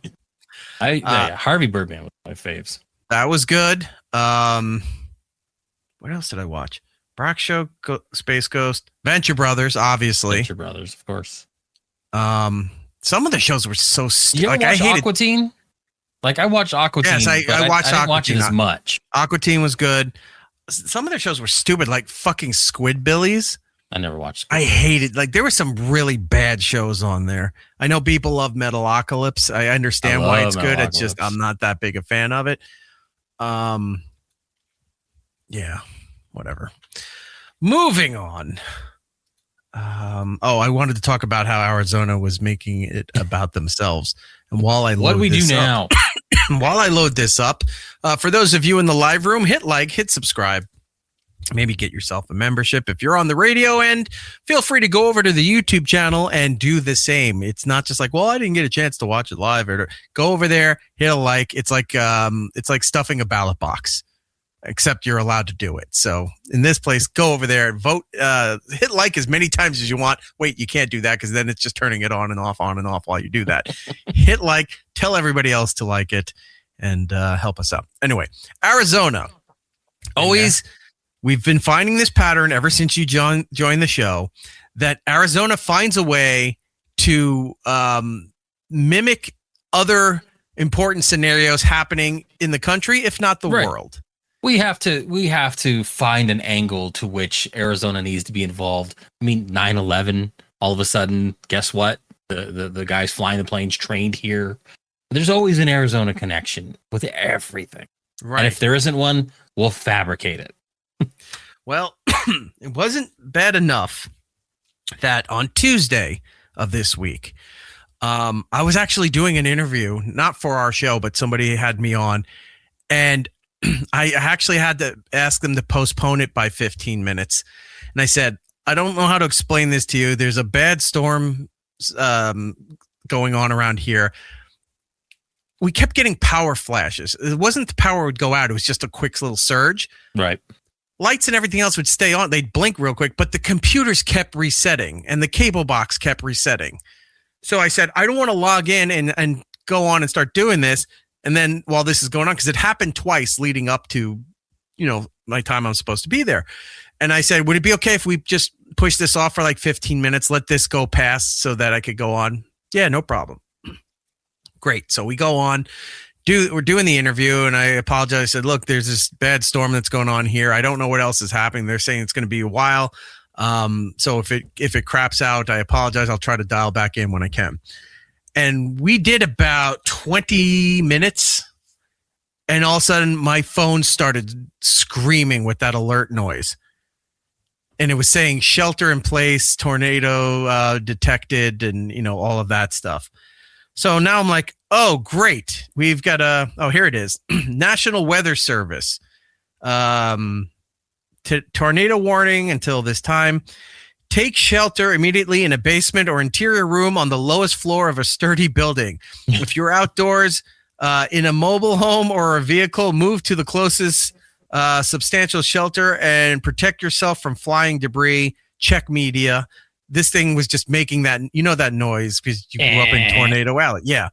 So, and we're in the middle of talking, my phone starts going crazy, and I go, well, so in case you were wondering if I was bullshitting about delaying 15 minutes, I said, I'm sorry, I have to go right now. I can't continue this. Can we do another time? He said, yeah, fine. So I disconnect. This is going off. Where you're supposed to shelter, I went out and got in my car and went over to the summer camp where my kid was, picked her up, and brought her home immediately. And when I got there, they had all the kids, because they have a big outdoor thing, and then they have like an indoor facility for it. They had all the kids lined up in the hallway. Like they were in none of the rooms and stuff for all this stuff. And the last time I saw something like that was elementary school, when they were still teaching the bomb drills of like head against the wall like this against the concrete wall, because threat of a nuclear. Ours was duck and cover under your desk, hands behind your neck to protect your neck from the falling debris, and you're under your desk. Yeah. And I'm like, that's not going to help us. Like nothing's going to. It's not. But you walk in there and they're like, oh, all right, she's right here. So I look down the hallway and there's all the kids. They're just hanging out in the hallway. I'm like, I haven't seen that since the early 80s where they had you lean against the wall like this. So she comes to get me. She comes over, and I'm expecting her to be upset. Like, why am I leaving early? What's going on here? She's all freaked out about the tornado. And I said, how do you know about that? I was going to say, why are they telling her about it? They didn't. Every adult's phone went off. Got it. While they were there. So the kids hear this thing. They all freak. What does that mean? What's going on? So they had to explain. One of the administrators was outside, and they were monitoring stuff outside. I went and picked the kid up, brought her home, had her down in the basement area there with her iPad and her headphones, bunch of snacks up. The kid was fine. Yeah. The kid was living the best life down there while I'm doing all this other stuff. So we haven't had to do this in a few years because we haven't had that big of a threat of tornado. But then I get everybody and the animals and stuff downstairs just to write it out. There's TV and stuff. I do find it funny. You're like, I haven't had to do this in a few years. Less than 2 weeks ago, you were pretty much kind of doing this for the weather. Well, so that was may not be a tornado, blackout. but you were still kind of screwed. We didn't get that kind of alert though. When the blackout happened, that was just, it just said like the wind 70, 80 mile an hour wind gusts. What? Okay. I thought maybe they would send it for like all the wind and the rain. No, that when we had that blackout and everything, and a lot of people were suspecting that it was a tornado, but there was never officially said anything. We were getting all these alerts, and the window was like an hour. It was a fast moving storm. I get everyone downstairs. All of a sudden I'm hearing tick, tick, tick, tick, tick, tick. I'm like, what is that? I go up and I look. It's hailing outside. Like I said, that's not good because you don't get hail this time of year unless it's that circular. You see the clouds spinning around, right? So the main part of the storm was the next town over, and those towns going west. But it was coming up and crossing over, going into upper part of Manhattan, Westchester, New Rochelle area, that kind of thing. So 2 tornadoes did touch down about 30 minutes from me. And here's the thing. Whenever it's out in the Midwest or down south, they have footage, they have confirmations, they have all this stuff showing you the type of tornado, where it comes, here's going. Here, they're estimating that there might have been a tornado. And they only prove they have no footage of it whatsoever. They only proved that there two tornadoes touched down by footage people were taking on the side of highways and stuff like that, taping the thing. That's how they confirmed that tornadoes touched down. It's like, how is the rest of the country, because we're not prone to these, right? Right. How is the rest of the country able to pinpoint it exactly? But here they're like, I'm guessing we might have lost Newark. Well, I'm not sure. You guys don't have the technology to track it. You're not used to it. You don't have Doppler radar. You don't have Dorothy out there. We have Doppler 4000, which is the red beam that goes out. That's the most accurate weather system in the entire country. Yeah, and they couldn't pinpoint. They kept showing maps on the TV of all the lightning strikes. And there were so many lightning symbols on top of lightning symbols. A portion of the screen looked like the old static when you disconnect your cable from your television. Right. That's what it looked like. And you're seeing it move, and like you're seeing the purple parts of the storm. Usually you see the green, yellow, and the red. Now there's purple for all this dangerous shit. It goes up past us over west. We're starting to see videos of like parts of the Bronx getting hit, like almost like with a tsunami of water coming in, people trying to get out of their car windows because it just came down on this road, and cars are floating everywhere. It was lightning strikes. It was a mess. So there's all kinds of footage and stuff. So this went on Tuesday, and then throughout the night, there was a whole chain of storms coming from the Midwest. That being said, Arizona then has to have a tornado as well out of nowhere. Like 30 to 40 minutes from my house. Out of nowhere. It just showed up. There was no ongoing storm system that was coming up from the Pacific through Mexico or through California or whatever. Nothing. We've been getting monsoons, but nothing to this level. There was no reason for it. I get a text from Jordan. Hey, you're not going to believe this. We have a tornado too. I was like, God damn, your state always finds a way to piggyback whatever the natural disaster is happening. So Arizona funny. Does it as well. Take a look at this footage. Yeah, at least we can see it. That is true. Yeah, there's no reason for this.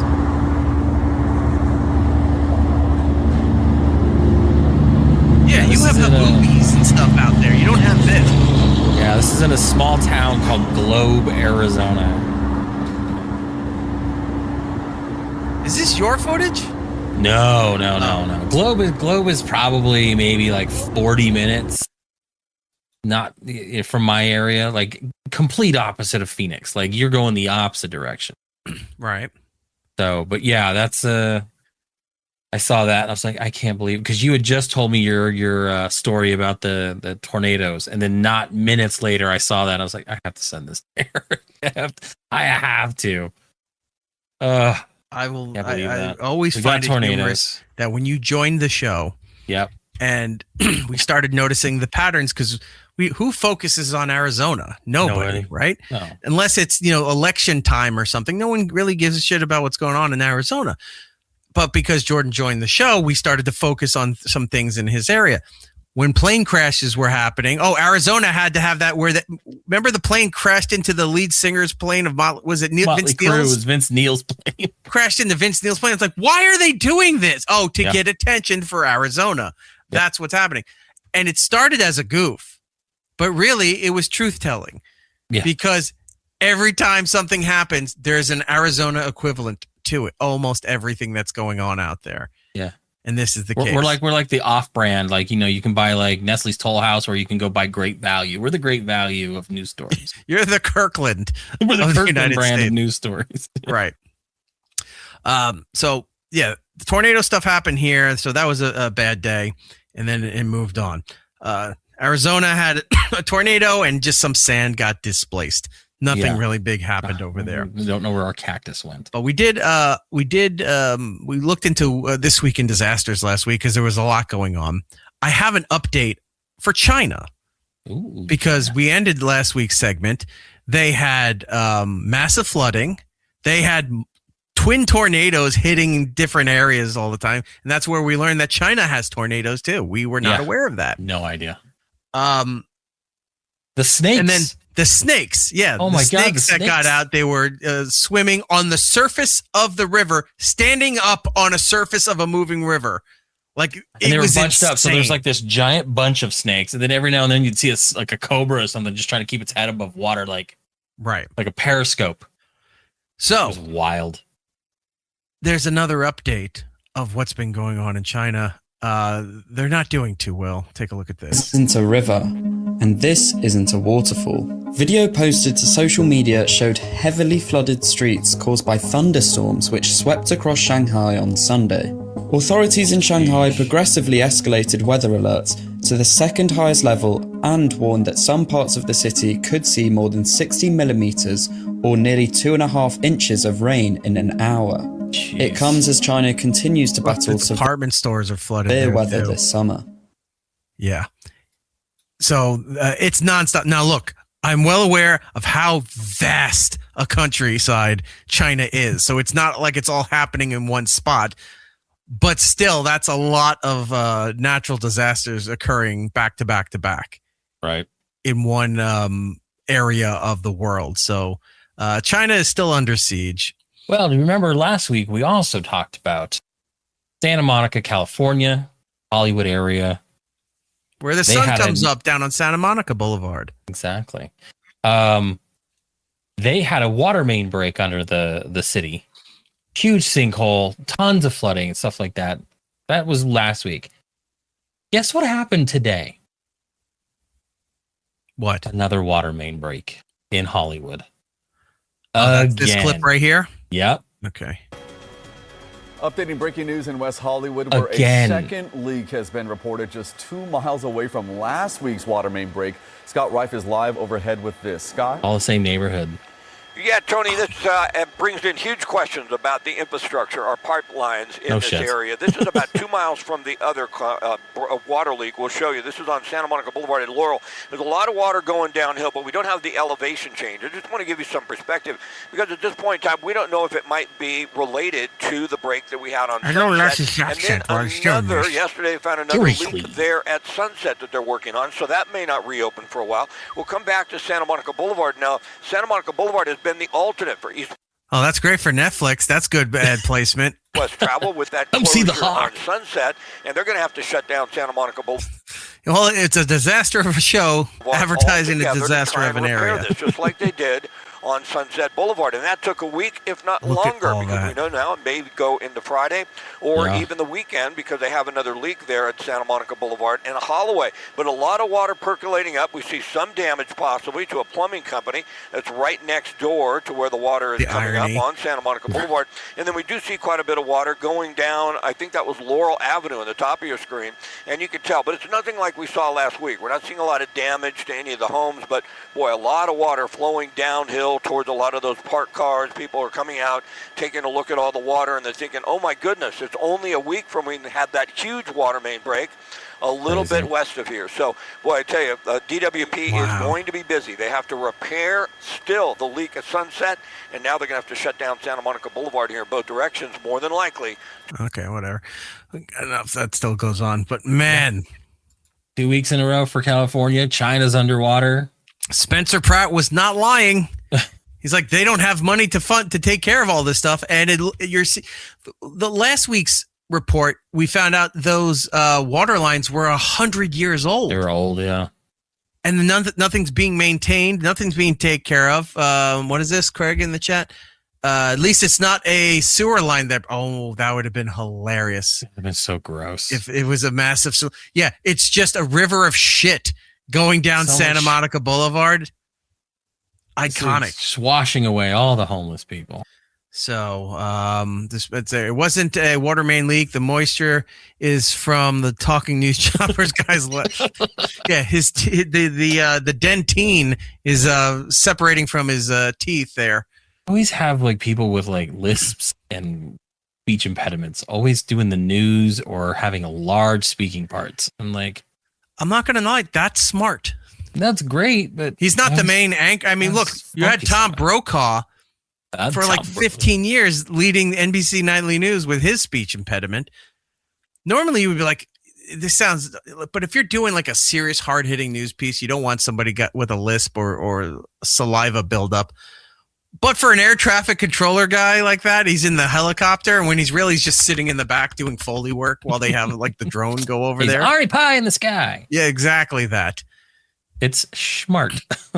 That could be a show title. So good. All right, so that's your disasters update. I want to check in on here. Oh, Dame Taft movie show with super sticker. Why even bother? No, the $1 super sticker. Thank you very much for doing that. I was trying to find you just did an episode with Carl from WATP, and I thought I found your channel, but it wasn't live, so I don't know if you were streaming it live or if it was recorded and it's going up at some point. But I have to go back and see if I can find that interview. I would like to check out what you guys were talking about. All right, moving on. We have a few other things here for you. Do you want to do we talked about the flock cams last week. I have some surveillance update stuff, some AI stuff. Or do you want to do Remember the Song?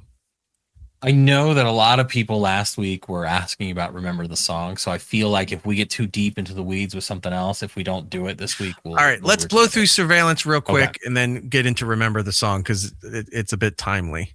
So are you familiar with surveillance pricing? No. So apparently surveillance pricing is what a lot of these, Amazon does it too, but supermarkets were doing this based on, your shopper rewards account and stuff where you scan your barcode to get the sales discounts, digital coupons, things like that. It was like targeted marketing to certain people and what you get.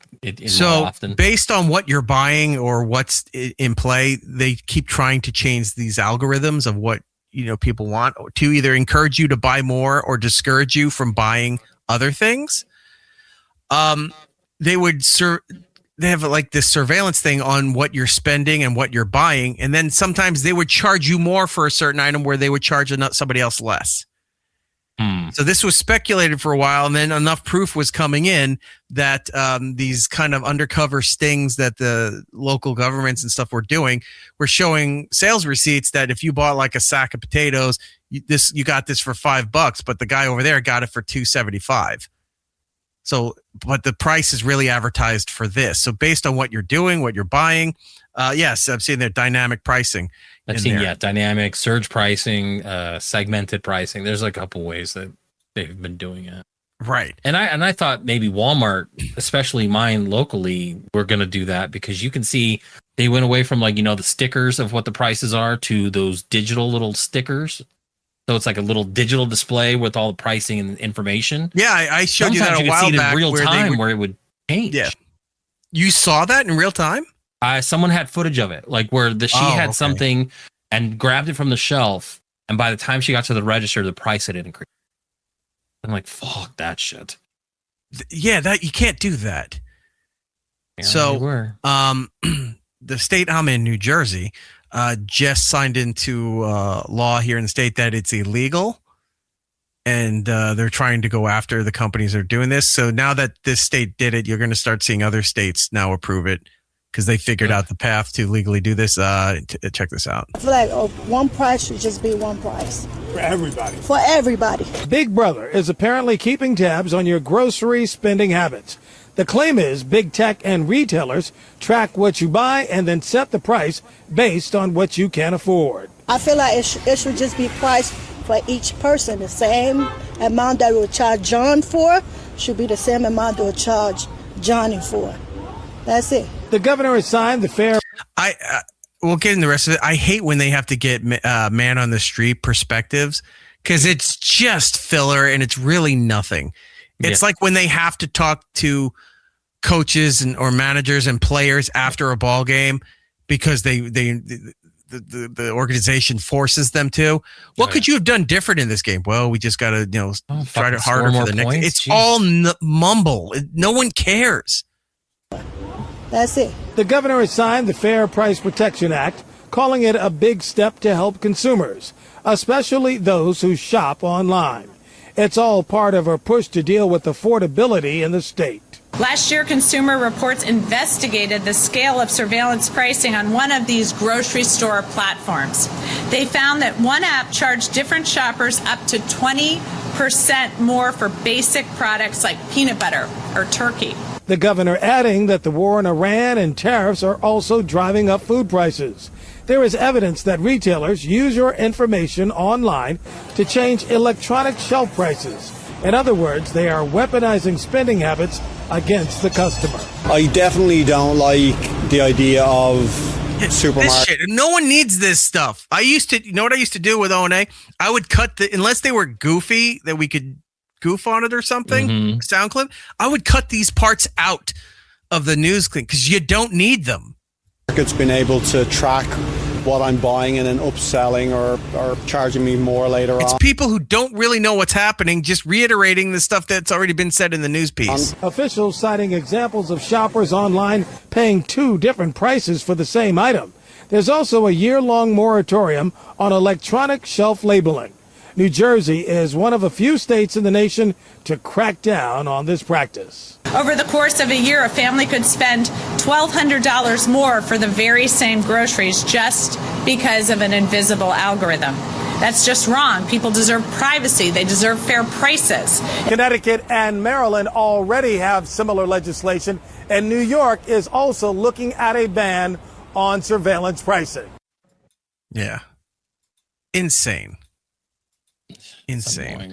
Disposable supervillain henchman in the chat saying widespread data capture will allow companies to charge everyone different prices for the same products and services based on income, credit score, and desperation. The future is here and it sucks balls. Indeed it does. What else we got here? Criglo, who has peanut butter with turkey? That is a fair point. Fair point. All right, so that's one thing that's happening, and we saw that happening with Amazon for the longest time, because it's not even the Amazon sellers; it's that third party seller that they try to disguise as if it's them selling the shit. Yeah. Just because it offers Prime free shipping, that must be verified through Amazon. Most of those things they're not. Like they can't. Whenever they get caught, then Amazon says we're cracking down on all those China accounts and all this. No, they don't. They wipe out the ones that you're paying attention to, and then they just turn around and they come back in again. But you would see that stuff there. It's like, that thing is like $35, but it's not. And then it says click here for prices, and everyone's selling them at different things. And it's like, this isn't eBay.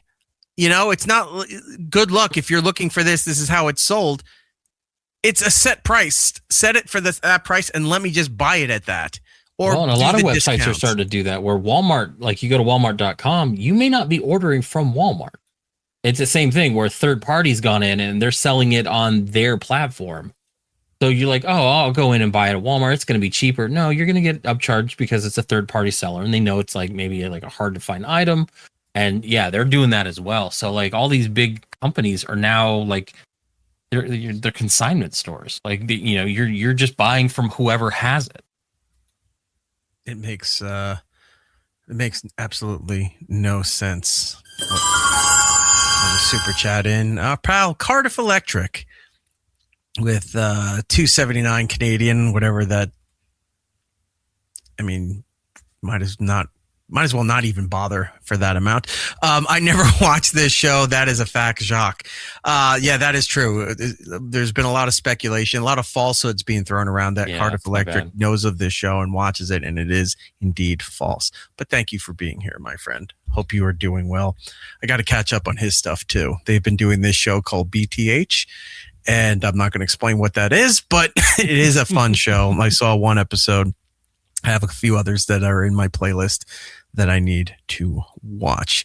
Woodpit in the chat saying if they want to incentivize people with cheaper prices, okay, fine, but not more expensive. Yeah, it makes no friggin' sense whatsoever. Now, you've got the price surveillance going on. Now, their supermarket and stuff have facial recognition when you're going into the supermarkets and can back check it with police records and all of this other garbage. Look at this. Are now scanning your face at the door, checking it against a watch list before you've done a single thing wrong. It's a system called SaferGuard, and it's already running in grocery outlet stores across the Bay Area. The Electronic Frontier Foundation calls it what it is, a dragnet that scans everyone. How it works is a camera captures your face when you enter the store. It then turns your photo into a biometric map and checks it against a private watch list for people designated subjects of interest. People are placed on the watch list based on incident reports and photos submitted directly by retail store staff. If you're on it, an alert fires the moment you walk in, and for serious incidents like violence or high dollar theft, that flag follows you to other participating stores in the area. SaferGuard says the scan is deleted in 1 second if a match isn't found, but their own privacy policy says their image and the store's footage sit for 30 days. Yeah. There's been a lot of instances with your data stuff. It's like, no, you're entitled to your privacy for your data. We go through this whatever procedure at this, but we don't save your stuff. And then you find out they're always saving your stuff. And Discord. Remember, Discord got busted. Yeah, they're like, we won't ever. Your stuff's safe with us, and then it got leaked. 2,000 different. Yeah, it was annoying. Well, we're gonna go one more step in this before getting to the song stuff, and this isn't anything that new, But Jordan, you actually had a similar experience with this where you went to, was it Chick-fil-A that had the AI drive-thru? Oh, no, it was Arby's. Arby's that had the AI drive-thru. Arby's and White Castle both had it. Well, they don't have it. I was at White Castle a couple weeks ago. They did not have it at their drive-thru. We had it at ours. But now the biggest player in the game is now going that way as well. Look at this. I'd like to place an order. This morning, the days of ordering from a real-life person in the drive-thru lane. Where's your manager? Look, I am the manager. Could soon be in the rearview mirror, all thanks to AI. McDonald's is using AI to run their drive-thrus? McDonald's revealing it's testing Arch IQ, a Google-powered AI ordering system. By the way, the system calls itself Archie when it talks to you. They just love to brand everything that they touch, don't they? Mm-hmm. Everything's got the arches. Yeah. U.S. drive-thru locations. Welcome back, David. A McDonald's franchise owner sharing this video of the technology on display last week at the company's worldwide conference. Can I have the Huntrix meal? Was that with hunter sauce and demon sauce? Yes. The chatbot nicknamed Archie, taking orders in English and Spanish. McDonald's CEO saying it's 90%. I hate him so much. Could they pick a more fucking serial killer looking picture of this fucking guy? Oh my God. He can't eat anything. He doesn't know how to function as a human being. And now they got him that one photo where he doesn't look like a dork. He looks like he's going. Yeah, exactly. And accurate. And writing in a memo, the Golden Arches is launching a new strategy as more of the customer journey becomes Less automated. humans. You are literally automating a task that was taken by a person. The stated goal that companies That's the point of use automation. when That they was redundant. use this is to free up an employee's time to do something else. Where did the butter come from? McDonald's shelved a previous test of automated drive-thrus in 2024 after videos of incorrect orders went viral. 9 sweet teas. 9! I did not ask for this. Taco Bell and Wendy's now also launching their own automated drive-thru systems as fast food companies double down on AI. You can imagine a future where no orders at McDonald's are actually taken by a human being. Okay, so McDonald's has not rolled out broader plans for this AI ordering yet. It says the goal is really to make its employees more efficient so they can do their jobs. We are ready to eat these fries. Want some fries with that?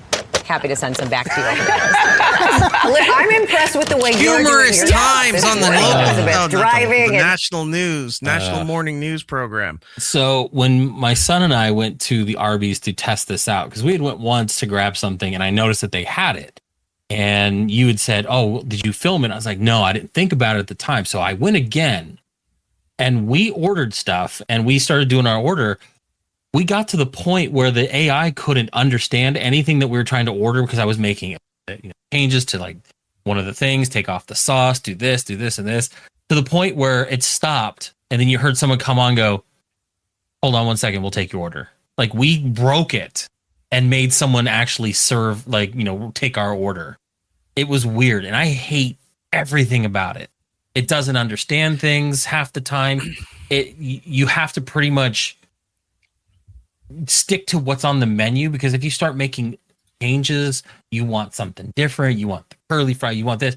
Sometimes it just can't understand. It just does not know how to do that. Now, people fuck up all the time, but this was just annoyed to use. Well, let's see if I have that footage. I may actually still have the new thing I saw today, the update for that, because that report's like a couple weeks old. Right. The new update is not only is the AI running the drive-through order, but you're going to see the cameras right at the bottom of the screen doing the facial recognition on you. Mm-hmm. So you pull up, you don't even have to order, and then it figures out based on your again, if you've got you know how McDonald's makes you order from the app now. You've been served with a McWarrant. Exactly. It's McStalking you. It scans your face. You pull up there and it'll be like, "Hi, Jordan." It's like, "What can I do for you today? Would you like your regular Whopper meal or not, whatever?" But it's like, that's what it's doing. It's like, you just pulled up It's going to learn that if you have a kid in the car, is it going to learn the kid? Is it going to scan the kid's face? What's happening here? I don't. Yeah, that stuff's weird. No, I did see the breakdown that like 70 something % of McDonald's sales is through the drive-thru, which is why I hate going into there now. Which is, because they purposely made it that way. They don't really want you. They have to allow you to sit down to eat if you want, but they purposely don't want you to sit there and relax and enjoy it. When they used to have all the, the McDonald's mascots and the trees and it was like a forest setting and the ball pit and all of that stuff. They don't want you there to have a good time. They don't want kids to have their birthdays there anymore. It's like get in, get out. And the drive-thru, they push so much of their solicitation online to order, because they don't have their own delivery, but they're really kind of saying you need to order our stuff through DoorDash or what's the other one? Uber Eats, DoorDash, and Grubhub. Yeah, one of those. Those are like the top 3. Yeah, one of those things. Like you can order from anywhere because of those things, but you're paying like a 30% uptick because somebody else has to go and drive it from you. Tell everybody what happened with your food order last. I was just gonna say. So the other day, I think it was last week. I got off work early. I think it was last Wednesday. I was going to the Evanescence show, and I was getting ready. I was getting some stuff, and I didn't feel like grabbing anything right away. I had the kid with me. I was like, you know what? Let's just order some food real quick. A couple burritos from our local, taco place. And let's just grab stuff while I'm doing a few things before I have to leave to go to the concert. And I ordered through Uber Eats. I had a coupon, so like it wasn't as expensive as it could have been. Obviously there's going to be an upcharge. And I got a message, and I tip pretty well. Like, even when I get the discounts and stuff like that, I tip it almost defaults to 15%, but I go a little higher. I get a message about 15 minutes after I ordered. The food's almost done. The guy, you could see, you could track their car and stuff like that, where they're at. He's literally right by the place to pick it up. He's driving a Dodge Ram, big old gas guzzling truck. He sends me a message, and he goes, what did he say? I sent this to you, like I think I sent it in a picture. He sends it. He couldn't believe he did this. He goes, sorry, Uber Eats pays us like $1 something per drive. There's no profit in this. Uber pays $1.50 per delivery. Sorry, but there's no profit in this. Good luck. And then cancels his pickup. And I'm like, what the actual fuck? Did you leave a negative review? It won't let you. Once a new person picks up the delivery, I can't do anything. I know the guy is you should call. You have the message in app, right? Or is it just I kept it. All right. So they don't keep it in the app. It erases the fact that he even exists to me on my end. I screenshotted it, thankfully. So I have, what he drove. I would still reach out to them. I've got everything. To their customer service. And it's like, this is unacceptable. Yeah. That your drivers are even doing this, and they'll have to do something for you. Yeah, it was weird. Unreal. This is the shit we got to deal with right now. I will tell you one thing though. I'm all about, how we were talking about branding, and everything's all about branding now, and it's all unique, and you got to do this stuff. And there is, a while ago, we talked about a restaurant that had some unique branding. I think it was a place in Dallas, Texas.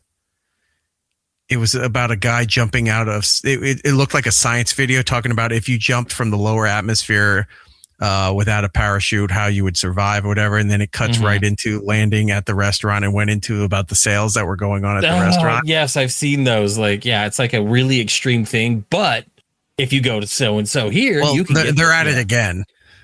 I caught their new one here. Take a look. Nuclear explosion, you might think it would be best to hide inside a refrigerator to protect yourself. But let's see what really happens. The fridge can offer a lot of protection from the initial heat and radiation of the explosion.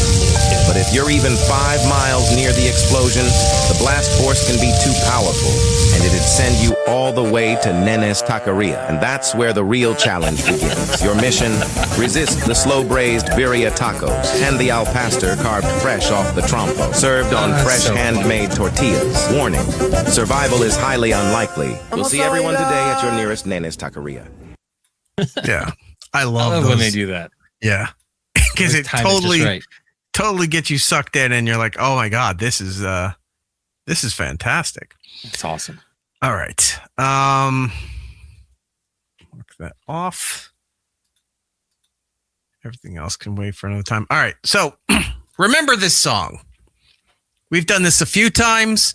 It started off with a song that somehow I remembered, but swear to God, no one else remembered. that nobody else remembered, nor do I remember ever hearing this song, yet I had it in my head. Right. And there it was. And then it moved on to another song that my kid found through the 90s channel. And I'm like, that was the song. And we did a breakdown about, it was a one-hit wonder, and then how pathetically sad it was performing at ComicCons after doing this. We watched crowd footage. It was like Gay Days at the Javits Center or something like that. Yeah, it was pretty bad. Now, I'm going to show you another song. Okay. And I'm going to tell you this. I didn't know about this song from the original artist. I was trying to remember how I knew this song. Songs only Eric remembers segment. Yay. Okay. We're on the same a hit, page man. here. People were clamoring for it last week. I knew of this song from a show I used to watch as a little kid called Kids Incorporated. Kids Incorporated. K-I-D-D-S. Yeah. Yes. That's the song, right?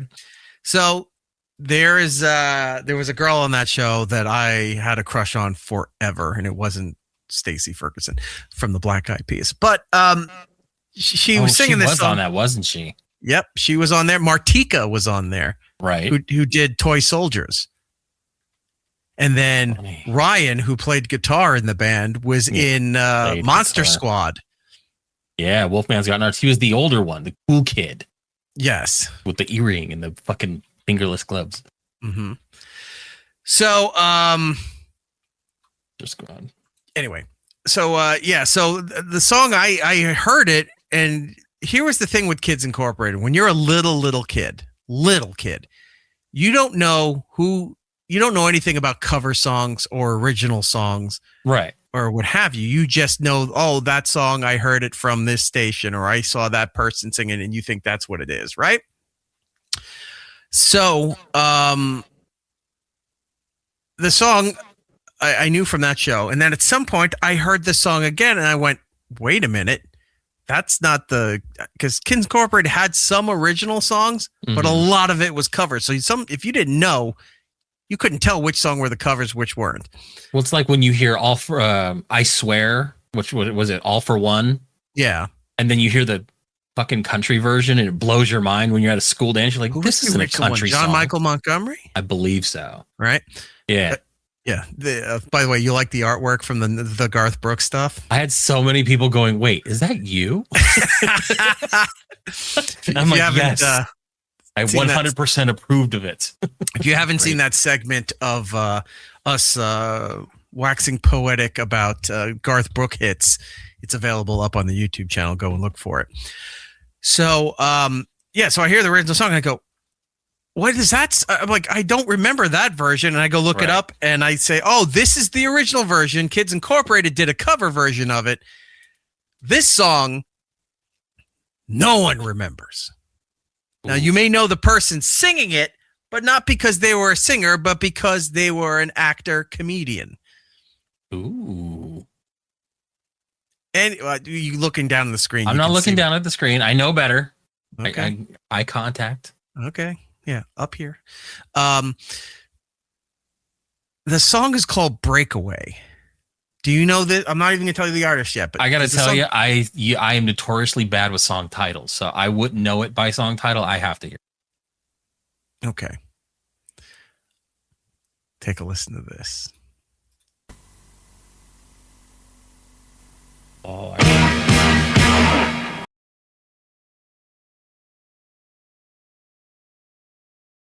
Any guess? Any guess? As far as the song goes? No. Well, one, does the song sound familiar? I mean, the beat kind of does. Okay. I have to hear more of it. Okay. So then you wouldn't have any clue about who it is other than chat ruining it for you. I think I saw her. She was the first person, but when they flashed to the other people, I didn't know idea who the other people were. So okay. Luckily, the radio people aren't seeing the chat ruin this for you, but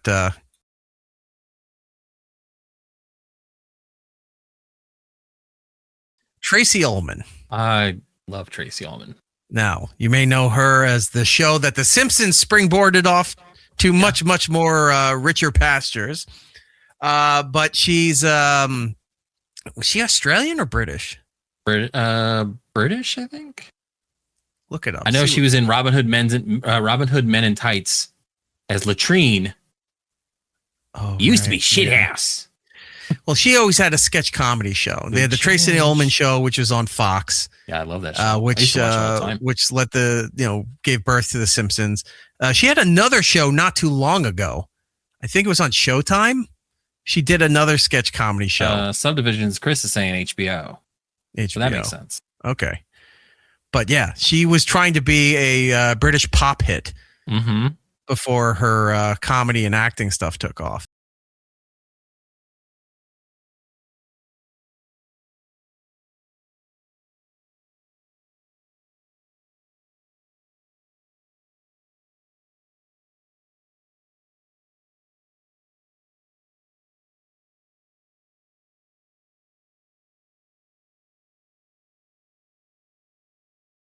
Doesn't sound familiar to you at all? No, like it feels like it is, but like I don't remember hearing this.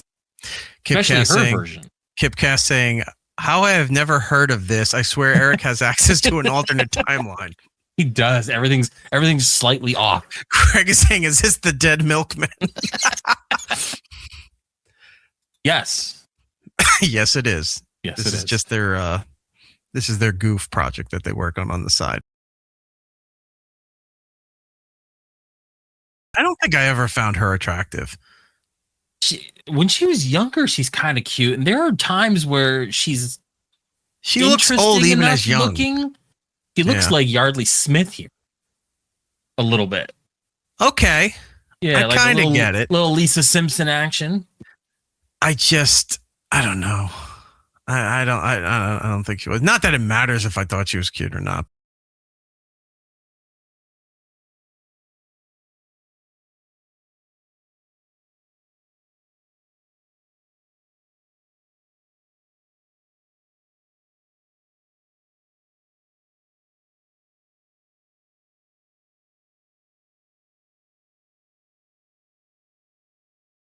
This is probably what, in the 80s?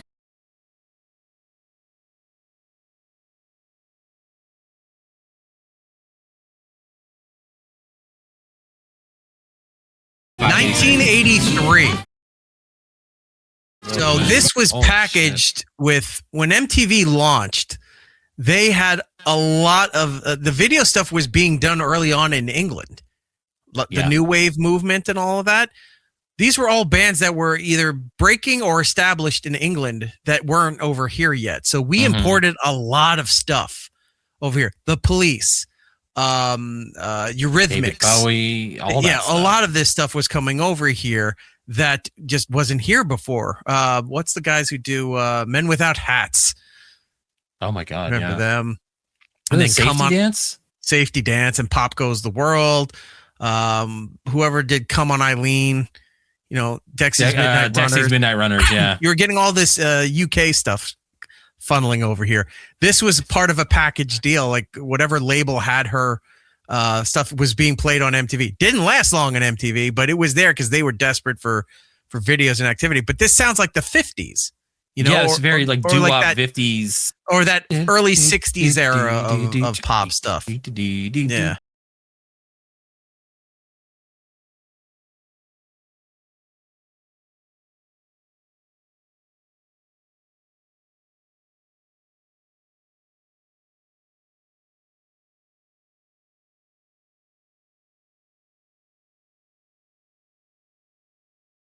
Not a bad song though. Like it's not. It's kind of catchy. But it's not where I learned this song from.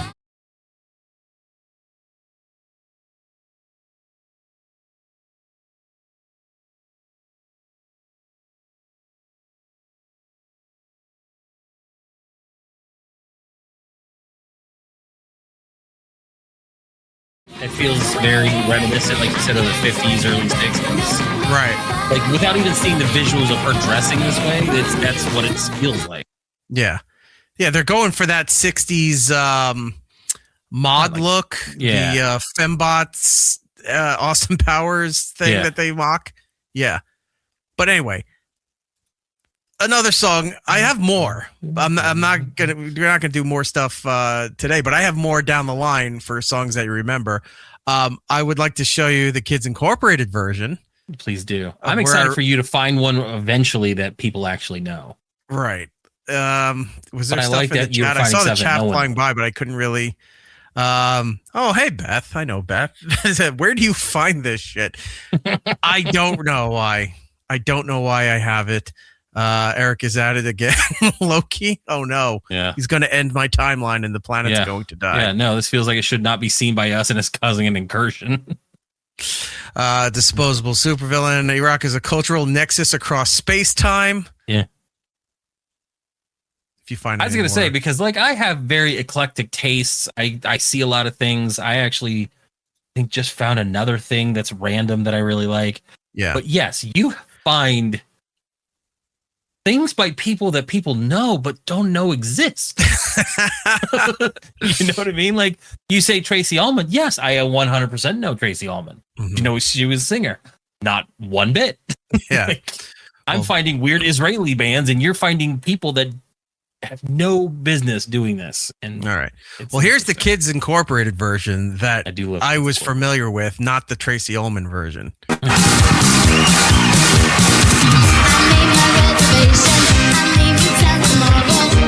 She's the one I had a crush on.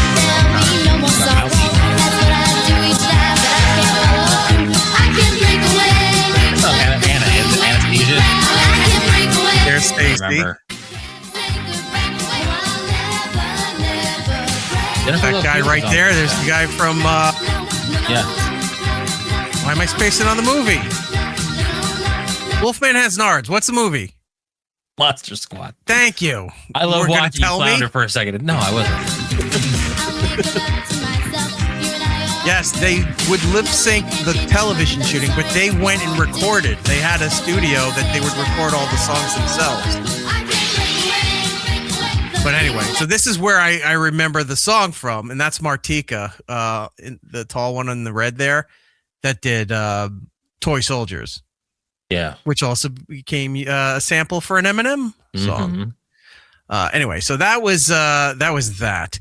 Kids Incorporated was interesting because it was around that time where everybody was into these kinds of shows. Like Kids Incorporated, can't do that on television.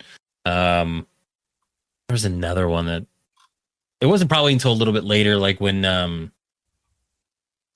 Saved by the Bell got popular. There was like another one where they were like in a band, like in Malibu or something like that. California Dreamin'. California Dreamin'. Everyone had to fucking lip sync songs. Mm-hmm. Everyone was in a band. Not South Park. Saved by the Bell had Zack Attack. Zack Attack. Yeah. It was either a TikTok or a YouTube video I found once where they're like this is what the song would sound like if we did what they were actually playing, and it would be like because their hands were actually like going to what the guitar should be making, so they would actually make the sound that would equate to. And it's hilarious. If I find those, I'll bring those here. But oh my god, Chris Subdivisions. Eric had a crush on Christine from You Can't Do That on Television. I was not a Moose fan, nor was I a Lucy Ruddy. What was her name? Lisa Ruddy fan from there. Everyone loved Alanis. I was gonna say everyone loved Alanis. Everyone had a crush on Alanis on You Can't Do That on Television. Now, I have the hit that people would know her. Tracy Ullman was a singer. Okay. See if you remember this one.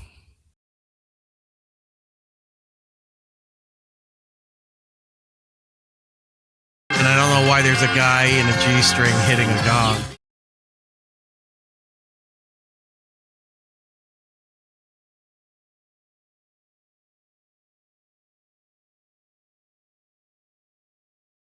That attractive to begin with. Why put a beauty mark on there? Yeah, like why draw? I hate that fucking gaslighting too. When you have little moles, oh, it's a beauty mark. No, you might be a witch. You have there melanoma. could be a hair growing out of it. The what?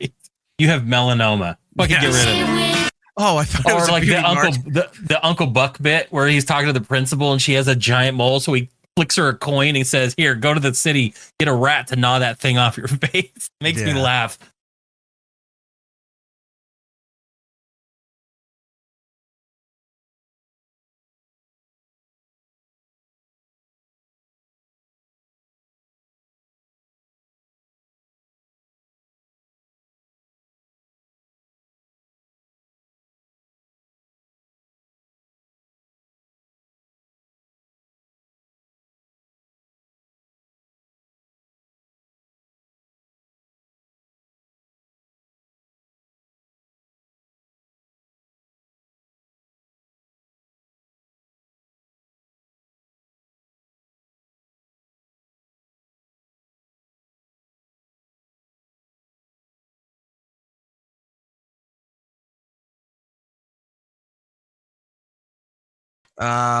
Chris is saying Paul McCartney show. Oh my God, he is at the end of the video. There he is. Now, is that a cardboard cutout or is that really Paul McCartney?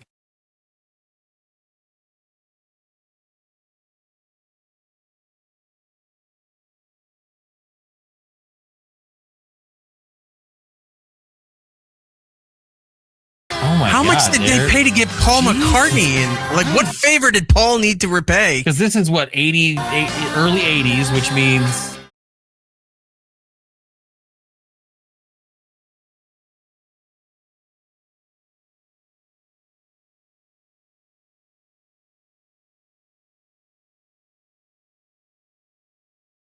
Oof. Yeah, I had no idea that fucking Paul McCartney was in this video too. I never made it that far into the video to see all of that stuff. The original song is by Christy McCall.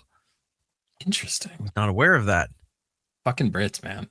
Yeah, but she. Let's see, how did this place? Came out October 1983. Yeah. It was back-to-back top 10 pop hits with Breakaway. Our boss, Bob Pittman, co-founder of MTV, saw the video to promote Ullman's They Don't Know, and despite Ullman having no exposure in the United States, Pittman invited her to be a guest VJ for a week in February 13th through 18th, 1984. The resultant positive response caused MCA Records to rush release They Don't Know as a U.S. single, eventually reaching number 8 in the Billboard Hot 100 and number 11 on Adult Contemporary, played throughout the radio stations in the United States. This is weird because, like, you know, we grew up in the 80s. You know, we were born late 70s. We grew up in the 80s. We were conscious enough to know at least what's been played around us. I grew up with a lot of pop, you know, Duran, all that kind of stuff. My mom was into the hair metal bands. Grandma was into, like, you know, Billy Ocean, all those kinds of things. Like, so I had a good spectrum of things. Who in America in 1983 was listening to this antiquated 50s, 60s music and said, yes, that's great, and made this popular? It does make sense because Happy Days was huge during this time period.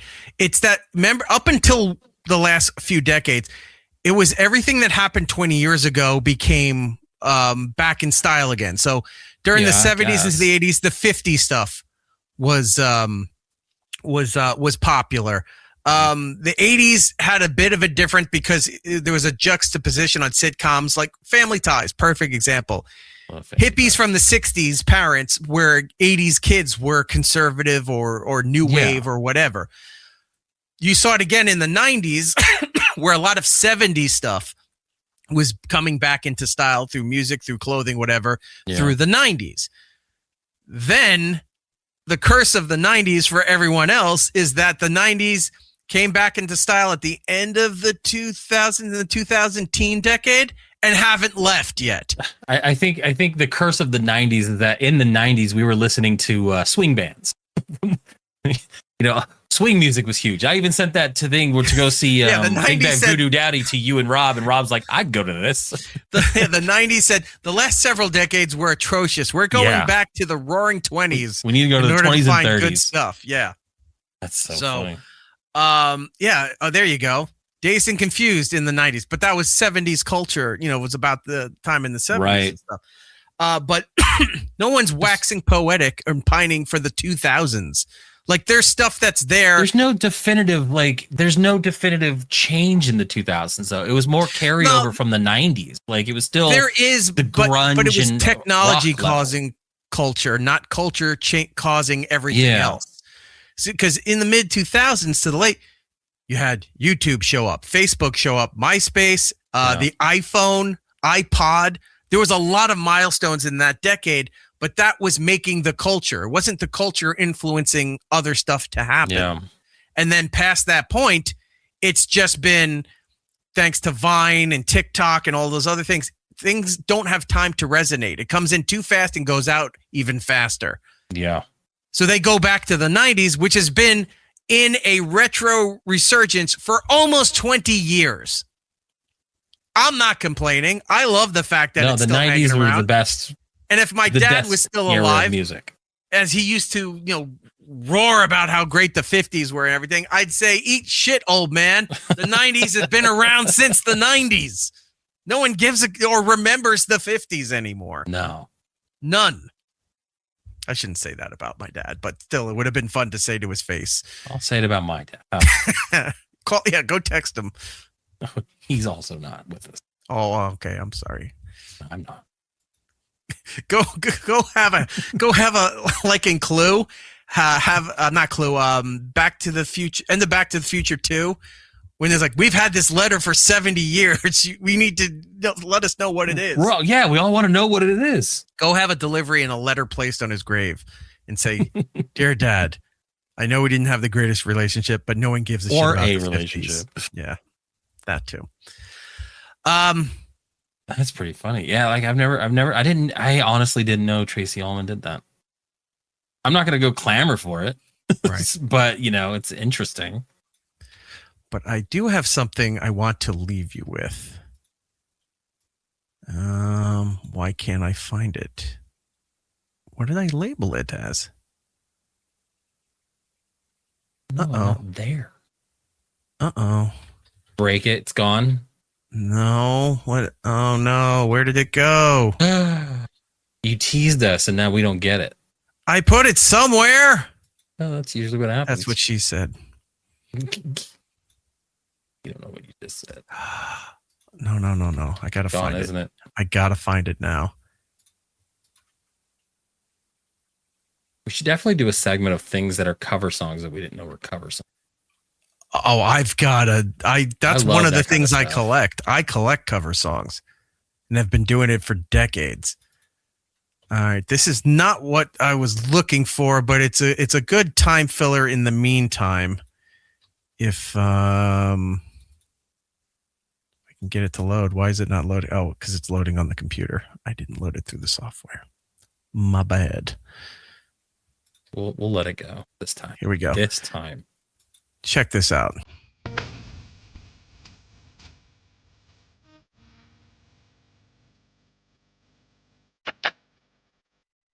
Oh.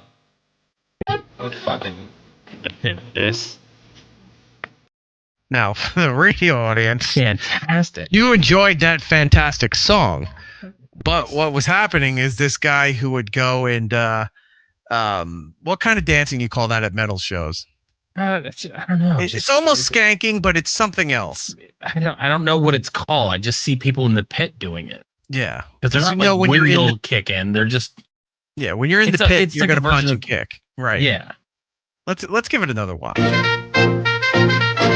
how he takes off his fucking dance. I do hot dog come when I cannot be fit.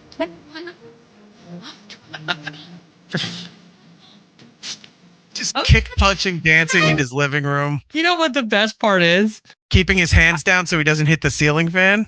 No, that I was they so usually do this too, right? Where they swing their arms around. That I was so focused on watching him dance, I didn't listen to the lyrics of the song the first time. that when I listened the second time, I'm like, why is she sticking hot dogs up her ass? Oh my God. I didn't even like catch it the first time. That's fantastic. It's like I tuned the music and I was watching him just dance. I found out why. Oh, that's so funny. I figured out why I couldn't find what I was looking for because I put it in the wrong folder.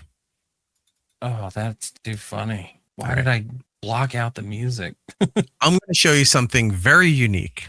Okay. You're going to have to want to get rid of this or we'll just end up playing it. Oh, we can play it again.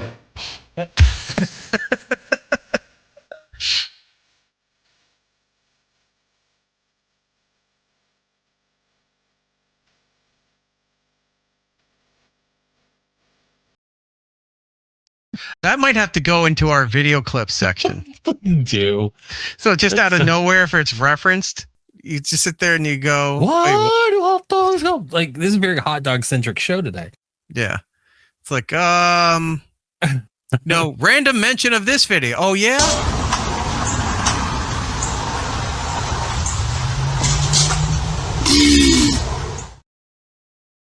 It's going to go up there. I ended up finding a supercut of this. I think he was either the same chick or someone just like her. And she would like fart into different containers to see the difference in sound. And I'm just like, we didn't show that one, but we showed that she was fighting into like PVC tubes in her living room. Yeah. Or like a big vase. Turning them into like makeshift didgeridoos. Yeah. It was just like, oh my God. Yeah. Like, what corner of the internet am I in? Is this the ska dance? Yeah, it might as well be. It looks it's like similar. Skank. Ska dance leans low, but then they kick high with that stuff. Where the metal dance is they're kicking, but the arms, like they lean back and the arms are swinging. The goal is to hit and punch and hurt as many people as you can while you're in the pit. Someone got called out for that at the Evanescence show. So the band Spirit Box was playing and someone was doing that and they're causing a whole fucking ruckus.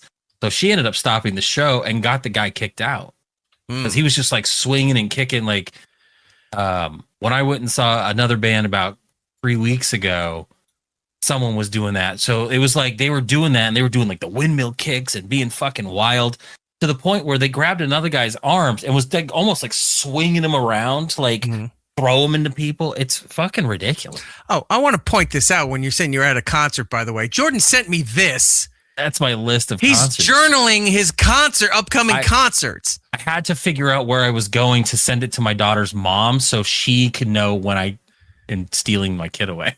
Right. But this is insane. Yeah, I'm adding You've more. You've got concerts from August 4th all the way through mid-November. Yeah, I need a December show, and then I'll have a show every month at least. While we're doing the show, something popped up on my phone. I might go see Blues Traveler, and who was out? The Blues Traveler is coming out here like locally, very close. Yeah. So yes, that's my list. Surprised. Chris Subdivision saying, Jordan, we really need to have a chat. Kipcast is going, Jesus Christ. Yep.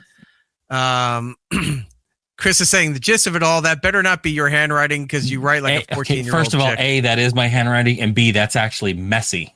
I write a lot better than that. A lot of the O's and A's are hooped as hearts. Yeah, I put little hearts above the eyes. My handwriting is so atrocious. It's essentially the when the Geiger counter goes off or the Richter scale for an earthquake is happening. You look like a doctor. Yeah. Like a doctor's handwriting.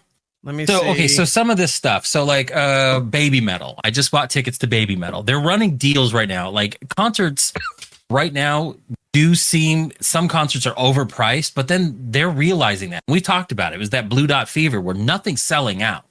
So they've been running a lot of deals except for some Doomsday. I'm late on that. But they, like, some of these outdoor venues are doing like lawn tickets, like Live Nation's doing like, buy 2 tickets for $55 and sit on the lawn, or 4 tickets for $100. Right. Well, Live Nation also does this thing now where if you buy tickets and you go see a concert, they'll throw you a $25 coupon to use on your next concert. I found out last week, and I think I mentioned it, that you can stack them. So I had 2 concerts pretty close in proximity where the coupons didn't expire the yet. Rewards on my app. Yeah. So I bought 4 tickets to Baby Metal for $50. because I stacked 2 of the coupons. So like I'm not spending as much as this list would make you think I'm spending.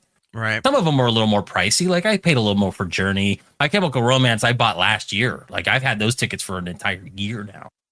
So yeah, it's wild. So if you want to stalk Jordan, find where these concerts are in the Arizona area. Come by, say hi, buy him a beer. Yeah, Lupe Fiasco and Gym Class Heroes was a new ad because me and my daughter want to go see Gym Class Heroes. So I wouldn't. The whole thing. Weird Al, definitely want to see. I don't care about. Excited. Do you know who's opening for Weird Al? Emo. Have you heard? No. Have you heard of this guy, Puddle's Pity Party?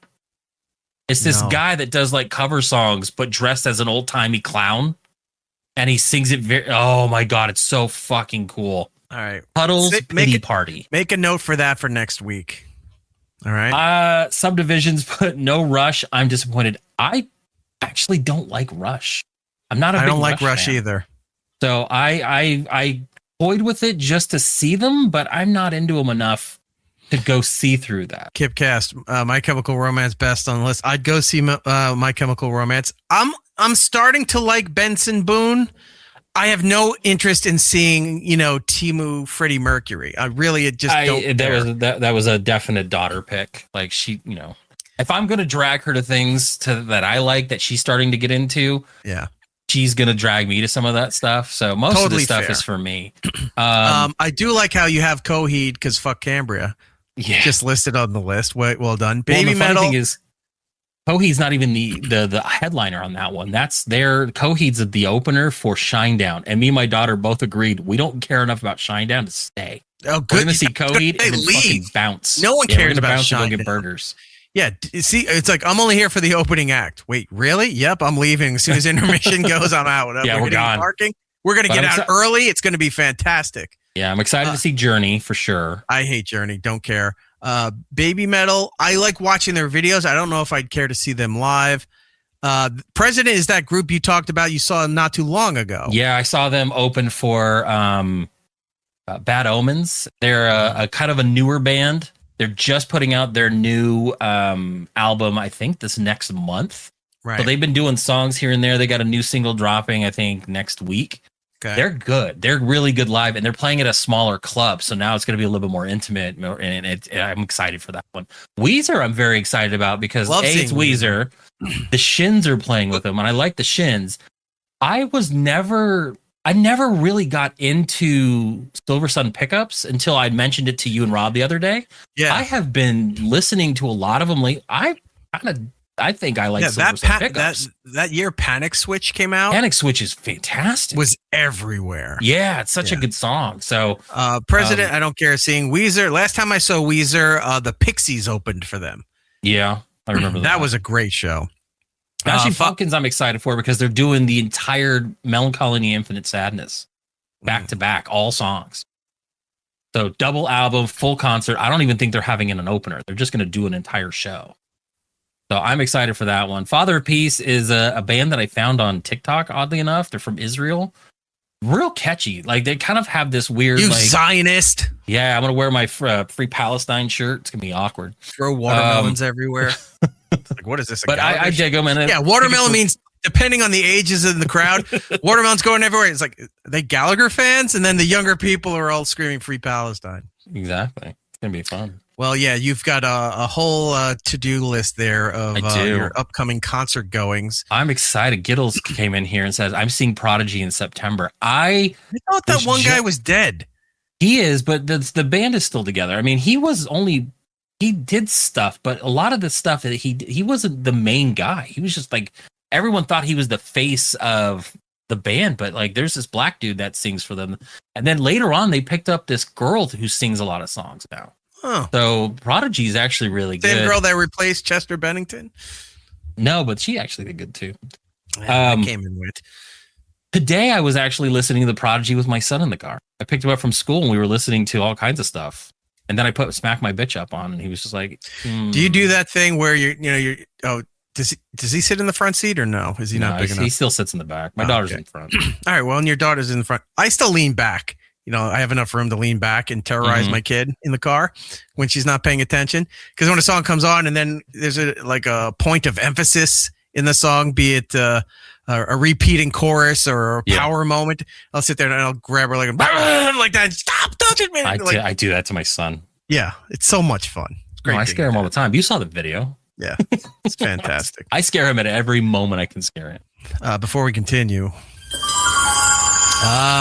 super stick. I think this is the first episode we've done where we've actually got the super stickers in there. Thank you very much, Craig Law, for the $5 super sticker. Very much appreciated.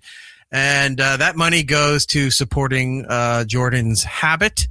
I got my birthday Legos, man. I got to get them. Yeah, because that is whose money is that, Jordan? That's a daddy's money. That's disgusting. I know. It's worse every time. All right. So I found the music video that this song I wanted to show you. I think this would be a great way to go out to break, but it's combining two genres that don't normally go together. I love this kind of stuff. But somehow it works. It's not like you put your chocolate in my peanut butter, you put your peanut butter in my chocolate kind of deal.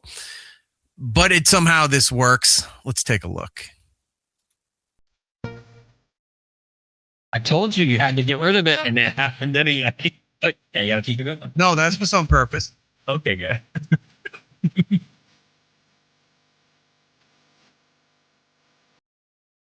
Oh, that was on purpose. Oh, what a fuck!